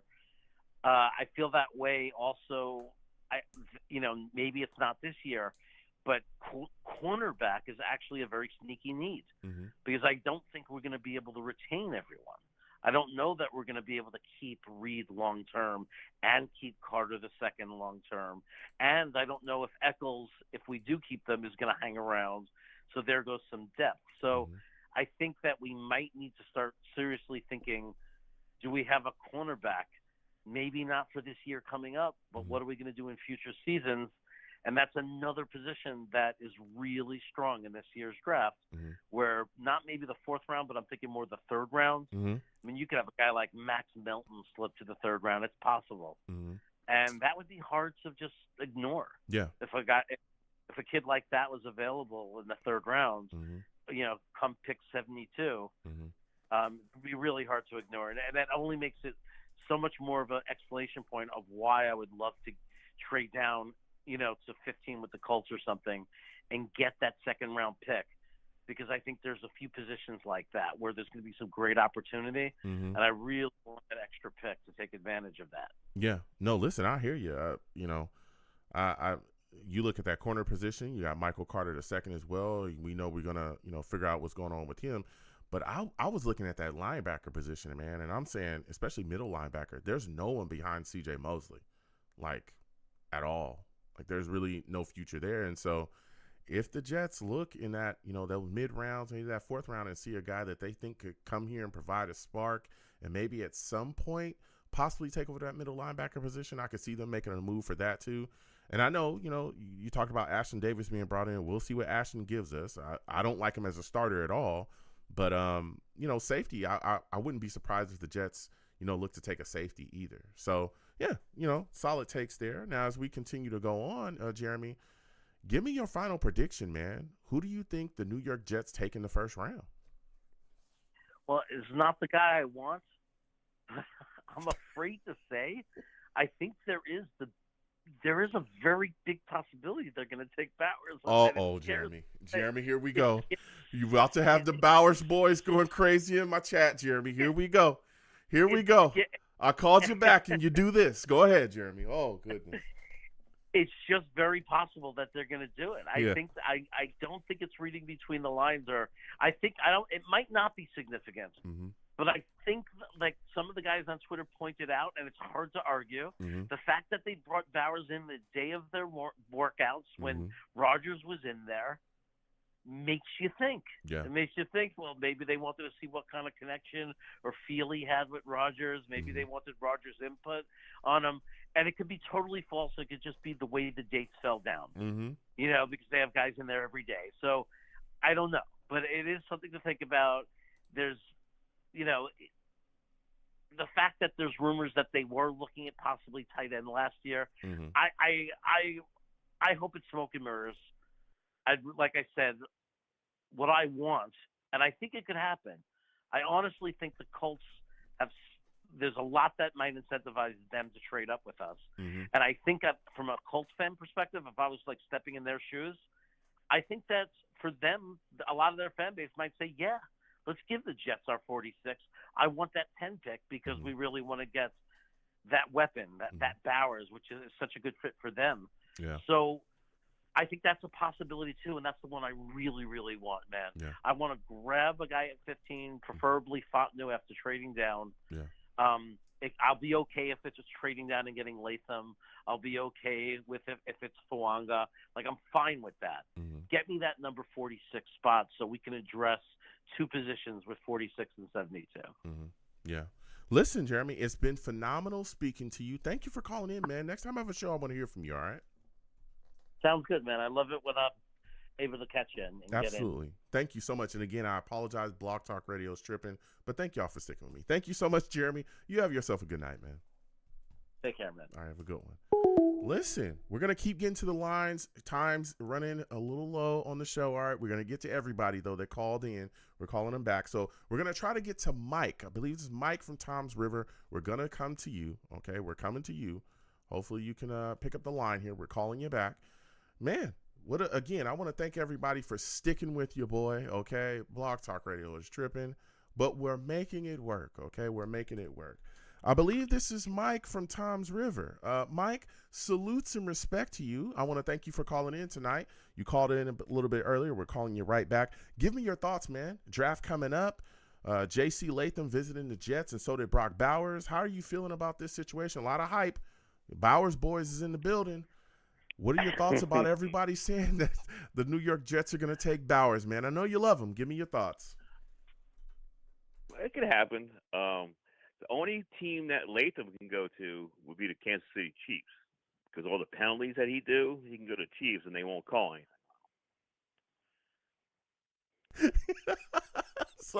So you're a guy that's not interested in Latham at all at 10, because there's some Jets fans that I've spoken with that have said, hey, they really like what he could bring to the table, and they'd like to see him be a New York Jet. So you're not interested in Latham whatsoever.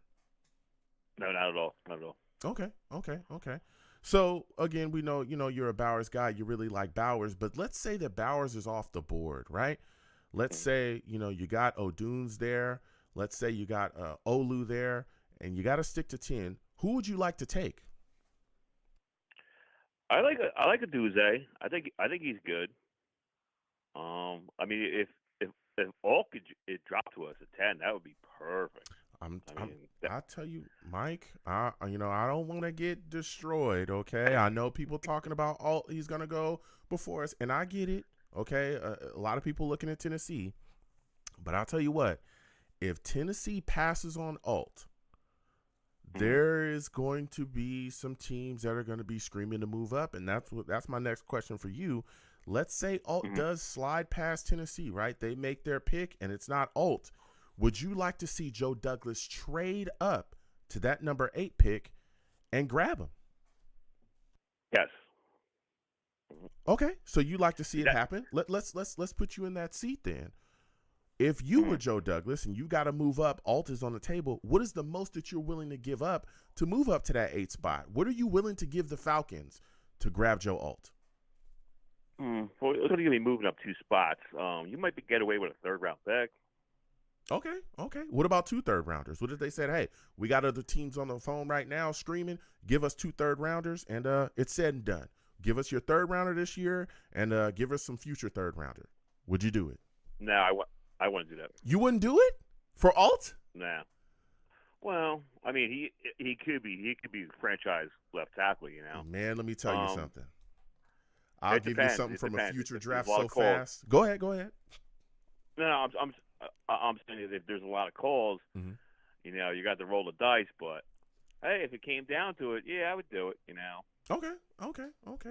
Now, as we continue to move on, man, and move forward, we got this situation, man. A lot of people looking at, Aaron Rodgers showing up to voluntary workouts, man.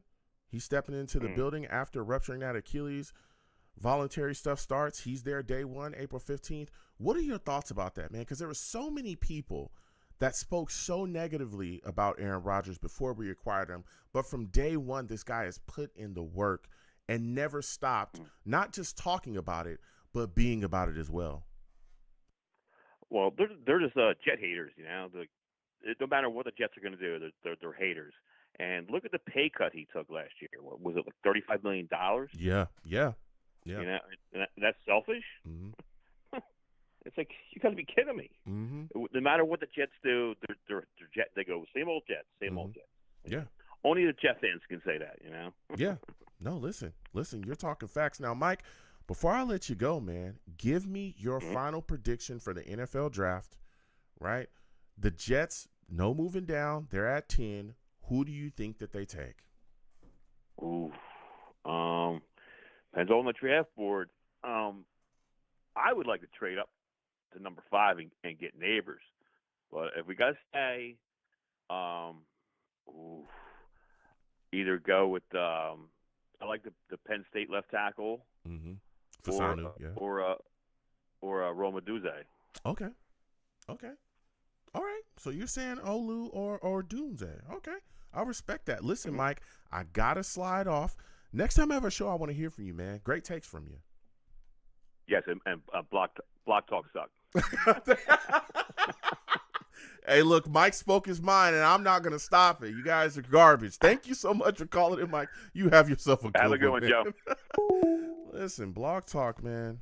You really stink, man. You really stink. We're going to take one more. We're going to try to go to, I believe this is Chris that we're going to try to go to here.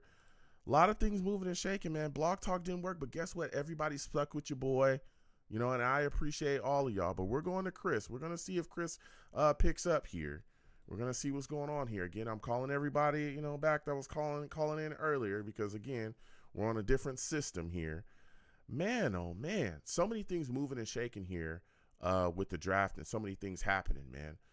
Man, it's going to be really, really interesting to see how the Jets handle the situation going forward. So much talk. And, again, like I was talking to everybody about, we're hoping that Alt, is going to be – if he's there, if he slides past Tennessee, I don't know how, the Jets don't make the move to grab him. But we got Chris on the line here. Chris, salutes and respect to you. I want to thank you. Oh, man. I want to thank you for picking up the line. I know you called earlier. I told you I was going to get right back to you, and here I am, right? Here's the deal, man. Yeah, you did. We're going to talk that talk, all right? Look, New York Jets coming into, this situation now. I'm looking around, right? And I know the draft's coming up. Brandon Ayuk, man, there's a lot of talk about him, man. Rumors swirling about him being traded, a lot of things happening. And I'm a guy that's saying if the Jets can make it happen, I wouldn't mind it. Here's a guy that had over 1,300 yards last season. He's a weapon. I know the contract is a situation, but if you can work that out and get it moving and shaking, I think we can make it happen. What are your thoughts about it, man? Do you want to see the New York Jets trade for Ayuk? Yes, I do. Okay. I believe if you give up maybe a third round this year and maybe a 2 next year, you can make it happen. You're willing to do that? Go ahead. Yeah. I think that you add him, maybe a third round this year, and a second with a conditional first next year. I'm ready. Conditional first? I'm ready. That's a lot. I'm ready to go in. Conditional. Yeah. Second with a conditional first. Okay. Second with a conditional first. Yeah, that's. I think we're trading. I think it's Joe because I think that we're trading up anyway. In the second, even if we let's say we get Bowers, I think we're going to set up in the second round for offensive lineman or and we're going to have to give up that second for next year. I think that's on the table. I think they're going to be aggressive. I think they're going to trade some picks from following years to, get this thing rolling. I think they're all in. Yeah, I mean, I'm looking at the situation. I know that the second round pick is definitely in a situation because again we gave that up for Riddick. That was conditional there, but no, that's a 2026. Is that a 2000? Yeah, actually, I'm sorry, it is. It's a 2026. You're right. But you look at that second round pick next year, and it's like I wouldn't mind giving that up, but a conditional first, it's like I don't know about a conditional first, but Ayuk is the real deal. But then the only question I have is, hey, can they make the contract work? Can they make if they can, man, you add a guy like that, that's a real weapon. That's a real weapon right there. Yep. Yeah, that's a real weapon for the New York Jets. So you're one of the first guys tonight that has agreed, hey, maybe you can make some moves here and make it happen. Now, as we continue to talk about this, right, I know that you're a guy, I think we've talked, you like Bowers a bit. There's a lot of hype and steam picking up around him, man, ever since him visiting Monday. What are your thoughts about this possibly being a realistic option for the Jets to take Brock Bowers at 10? People are screaming it. He's being mocked to the draft. He's being mocked to the New York Jets in multiple mock drafts. What are your thoughts about all the heat and the steam picking up around him becoming a New York Jet? I think that there's two things to look at this thing. Okay, I think if you're looking to add an immediate impact, no against Tyler Conklin and Brock Bowers and Jeremy Rucker make you really, really good up the middle, short passing. Obviously, the linebackers have to respect that, when you got these guys on the field, just as they did when we had Brady, had Gronk on here, and you had to choose your blitzing correctly because you didn't want to leave that middle of the field because they would kill you. And I think that's one of the things with Patrick Mahomes is that he has that over the middle kind of thing that, this guy can kill you. That's one of the things that he's not consistently getting blitzed all the time. Yes, his offensive line is really good, especially up the middle. I like those guys. But, I think that's a weapon. I think I've been screaming for 2 tight end sets for like the last 8 years. Mm-hmm. So I think that really helps the quarterback, man. It really does. No, so, but I'm not. But if it came to between them and like Malik Neighbors, mm-hmm. then I'm going up for Malik Neighbors. But if it's Brock Bowers, if he's the last, if Roma Duze, and all of those guys are gone, and Bowers left, then I have to think about it. No, listen, I hear you. Yeah, I hear you. I know that we've talked back and forth, and you're a guy that absolutely wants to go after Neighbors, and I get it. The talent, he's phenomenal, but I think the New York Jets, they definitely have to address some positions, and giving up so much capital to grow up and grab a guy like him and the type of capital I believe, I don't know if the Jets will make that move, but Brock Bowers, if he's there, man, there's a lot of steam picking up to him, becoming a New York Jet, and we'll see what happens. It could be a possibility. I'd really like to see them take a lineman, though, of course, because our offensive line needs some help. I know, but I mean, if you look at the lineman, that one of the guys you liked last year was the guy that was drafted in, and I looked at a lot of the stats from the top offensive linemen the last couple of years, or last year, and none of those guys were in it. None of the guys that were drafted. There's a learning curve to be a good. Actually, one guy was in it, which I picked last year, which I did, was Mr. Bergeron from Syracuse, New York. You know what I'm saying? Mr. Bergeron from Syracuse was one of the top offensive linemen, and you did get him in the second round. So you can find good linemen in the second, third round. I'll give you 2 that will be available that people are not talking about. The center out of Charles, third out of LSU, he's really good, and he's not going to check into the 4th or 5th round. And you got a guy like Matt Goncalves out of Pittsburgh that's really good. You can grab him in the 3rd or 4th round. And then last year, I was screaming on your call. There was a guy that was dropped, and it was like everybody was like, no, he was going to become another Mekhi Becton, and he ended up on the Cincinnati. He was the Ohio State guy.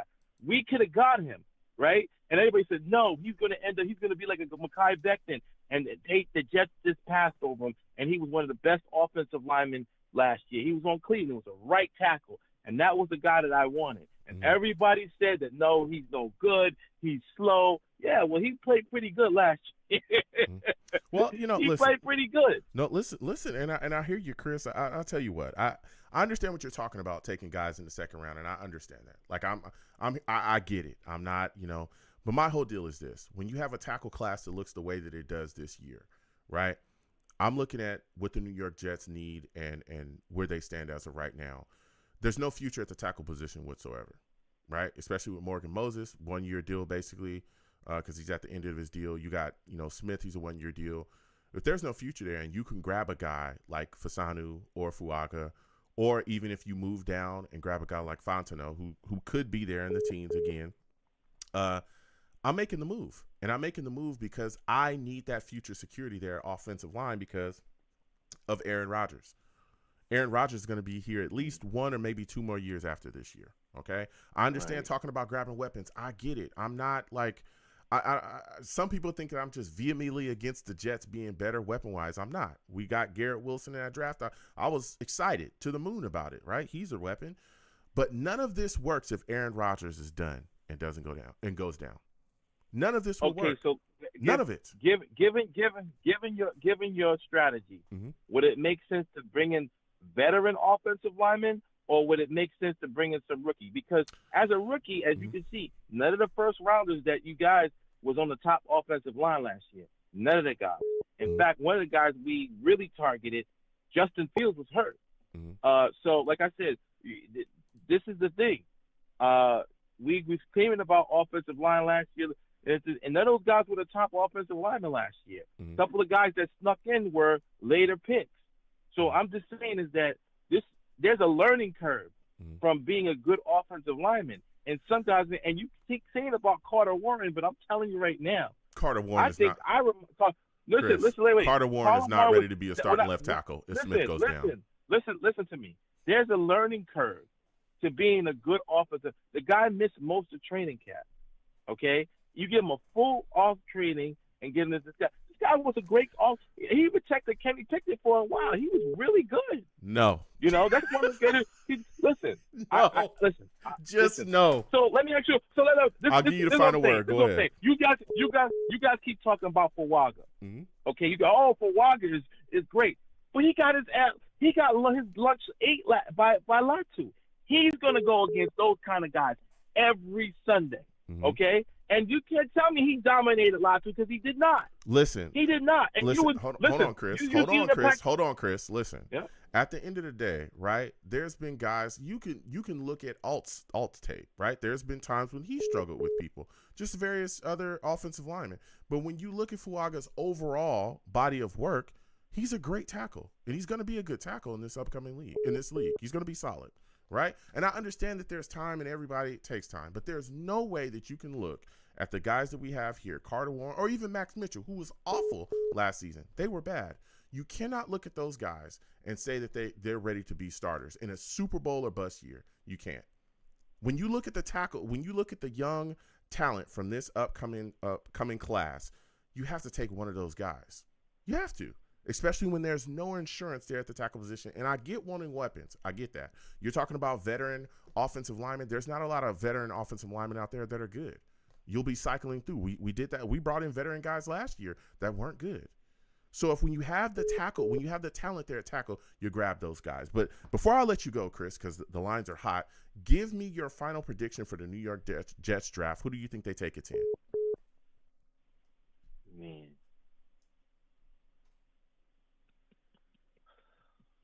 I think they're gonna take. I think that they're gonna take a weapon. I think they're gonna. Aaron Rodgers is gonna push the button. He's gonna say we need this offensive line. I think he's gonna bring Bakhtiari in, backup insurance, and I think that they're gonna take an offensive weapon, whether that's Dunze or Bowers. I think they'll be one of the two. But before I get off the phone, all right, quickly, and this has not been discussed. And I talked about this the web. If you got the fourth best guy on there, and you got the number one cornerback on the board, like the number one quarterback, I don't know, the number one cornerback in the draft on the board. It depends on what because like I said, what I'm saying is like the Jets are a defensive team. What are you so are you saying that the Jets should take a corner at 10? I'm just saying. I'm just telling you. Are you telling me, Chris, that the Jets should take a corner at 10? No, I'm not saying that, but I'm just saying don't discount a defensive player if he's high enough on that board. If they grade Terrion Arnold as a number one in the hall, I'm telling you. For what? That's the way it is. We have Sauce and Reed and Chris. I'm telling you. You said last year. If I told you last year that they were going to draft, you said no way they're going to draft a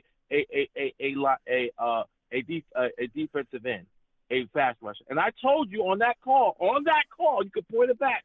I told you they could draft a defensive end. All and right. I'm telling you, listen, one of the things they could do is take a cornerback. Okay. Listen, Chris, I want to thank you for calling in. I got to slide off. The lines are hot. Next time I have a show, I want to hear from you. Listen, Chris, a corner, I have no clue. A corner, I don't think they'll take a corner in the first, but y'all heard the call. 732. We're going directly to you, okay? 732. Hello, Long Beach Joe. Salutes. You're looking like a new caller. Give me your name, where you're from. You're going to be the final call of the night. Hello, Long Beach Joe. This is Charles Gorman. We met at the Jets Afterburner broadcast the other day. Oh, what's going on, Charles? How's everything going with you, man? Good, sir. Sorry if I use a little bit foul language on that channel. I know you don't allow cursing on yours. Hey, listen, you do what you do, okay? Welcome to the show. And again, I want to thank you for calling in. So we're at the end of the show, but we got a couple questions here for you real quick. Give me your thoughts, man. You're looking at the New York Jets, right? We're talking about first round. A lot of people talking about Brock Bowers visited with the New York Jets Monday. What are your thoughts about the hype surrounding him becoming a New York Jet? I think it could be very possible, but as I said before many times on other people's channels, I think he's more of a want than a need. I'm not saying if the Jets on April 25th, which is next Thursday, excuse me, I'm getting all my dates mixed up. Laugh out loud. I wouldn't be upset, but I'm like, yeah, that's great. Aaron Rodgers was never, throughout his career with the Packers never drafted an offensive weapon in the first round. They usually go with defense or a quarterback, which they did with Jordan Love. And it turned out to be a huge win for the Green Bay Packers because of what he was able to do last year. But, I look at Aaron Rodgers and say, look, I love Tyron Smith. I love Morgan Moses. I love AVT. But these guys need to stay healthy. These guys need to stay healthy. And I think we need to stack the offensive line a bit more to make us a bit more respectable and a bit more reason and a bit more, I wouldn't say reasonable, but a bit more formidable throughout the season because Tyron Smith, there's a guarantee Tyron Smith is not going to play the whole season. Yeah, you're completely right, and I'm right there with you. Now, as we continue to talk about this football team, man, you're talking about Tyron Smith not being there. So for you, if the Jets are at 10, who do you want to see them take, man? Well, Joe Alt is more than likely to be a top 7 pick in the draft, but I love Joe Alt. I've seen his tape. He's incredible. His father was a pro. He was pretty solid, if my memory serves me correct, based on my research. Mm-hmm. But I would like Fuaga or Fashanu. Mm-hmm. I remember you liked Fashanu coming out of Penn State. Is that correct? Yes, I really, really do. Yes, absolutely. You're correct. He could be a good, I think, bringing in a guy like Fashanu to basically be either ahead or behind Carter Warren. But the thing is, they'll definitely learn a lot from Tyron Smith, who, in my opinion, is a future Hall of Famer, not first ballot, because of his injury history. Mm-hmm. But I definitely do think, learning from an old-time great, a legend that played so many years for an historic franchise in the Dallas Cowboys that are known for having great offensive linemen throughout the course of their history. Mm-hmm. I mean, for God's sake, now they have Zach Martin at guard. And I remember my dad, pardon me, going a little off topic, back in the 2014 draft, I remember my dad saying the Jets should draft Zach Martin, and he ended up going to the Cowboys. Yeah. Yeah, man. Listen, but here we are. Hopefully, the New York Jets will get some things together. But, Charles, listen, I got to slide off because we're at the end of the show. Next time I have a show, I want to hear from you, all right? My friend, this is a phenomenal call. No problem, sir. Have a good day, okay? All Stay right, safe. have a great one. Listen, y'all, we got to get up out of here, okay? Because things is moving and shaking. I want to thank everybody for listening. Again, I apologize. Blog Talk sucks. Hopefully they work. Again, we'll be having a live draft show. If Blog Talk works, we'll be utilizing that. If not, we'll be here back on the system. I also want to thank, everybody again for listening and calling in, okay? My final prediction is I believe that the New York Jets will take Olu Fashanu at 10. That is who I think they end up taking. I like Fuaga. I like the idea of trading down for Troy Fautanu as well, but I don't think that they'll do that. I think that they will take Olu Fashanu at 10. That is my personal take. That is my prediction, okay? So now I got to get on up out of here. Listen, folks. I'm the man of the people. I'm here for the people. Let me shamelessly promote my Facebook page. Everyone go on Facebook, search The Long Beach Joe Show. Like that page. My content's up there. Go ahead and give it a listen. Message me. I'll message you right back. I love going back and forth with you folks about this football team. Also, leave me some feedback. I love hearing about you folks and I do here on The Long Beach Joe Show. All right. I'm also on Twitter as well. Get on over to Twitter. Type in at The Long Beach Joe. At The Long Beach Joe on Twitter. Follow your boy. I'll follow you right back. If you want to troll me, no issues. I'm the troll that lives under the bridge, and I'll have my Vera Tucker jersey on at all times. At all times, okay? He's coming back this year. He's going to dominate. He's going to dominate, all right? He's going to dominate, okay? So, yeah, come on over there. I'm also on YouTube as well, okay, as y'all know. Okay, Long Beach Joe Jets on YouTube. Subscribe, hit that notification bell so when I post content, you'll be in the know. Also, get in those comments, talk to your boy, give the stream a thumbs up, subscribe, hit that notification bell as well so when I post content, you will get notified. And as always, people, when you see me in person, arms out, chest open, free hugs for everyone. Free hugs for everyone. I want to thank you folks for interacting. The hugs will cost you absolutely nothing. I'm telling you, I'm nothing without y'all. I really love and enjoy talking to y'all about this team, even when Blog Talk does not work and it sucks.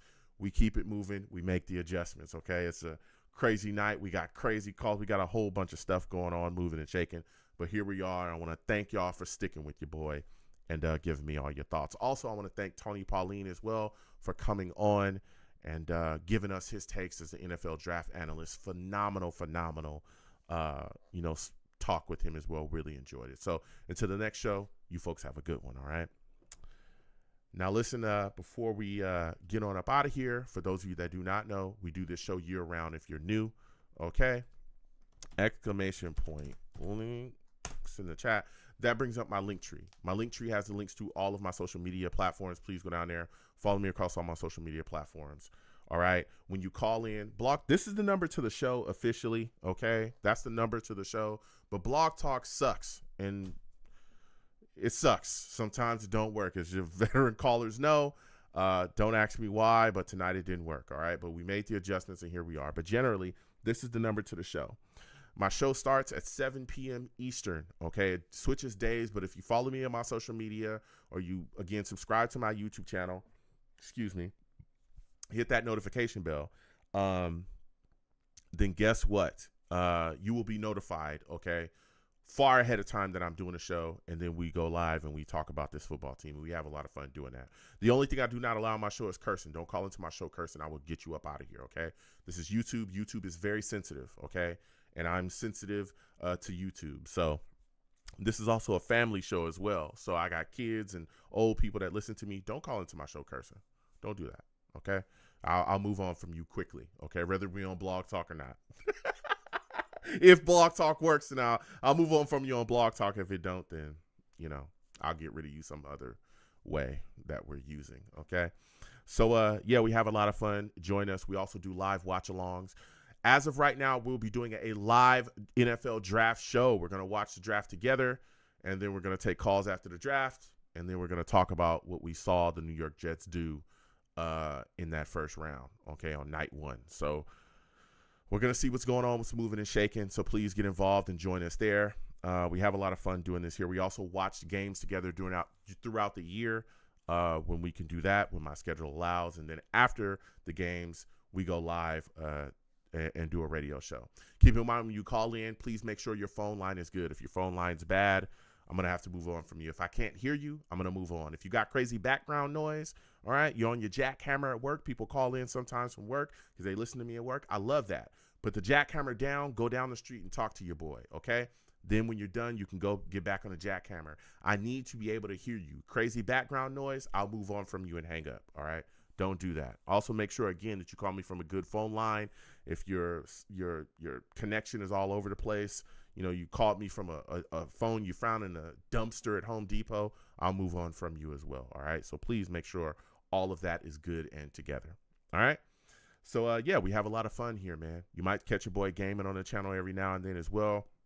When my schedule allows, come by and say what's up when we're doing that too, okay? So we have a blast over here. Again, subscribe, hit that notification bell, give the stream a thumbs up, get involved with everything that I'm doing here. And, yeah, also, good one, Edward. That's thank you. Listen, when y'all call in, okay, please know y'all area code. Okay, I've had this issue in the past. I'll never tell who it was. Okay, but there was a person that was very mad with me, very upset with me. And I'm not going to say that.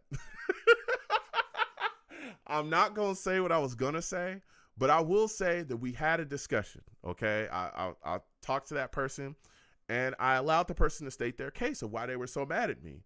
And the person told me, y'all calling, you never pick up for me. And I said, really? I said, where do you live? He told me, or the person told me. And I said, this is your area code, isn't it?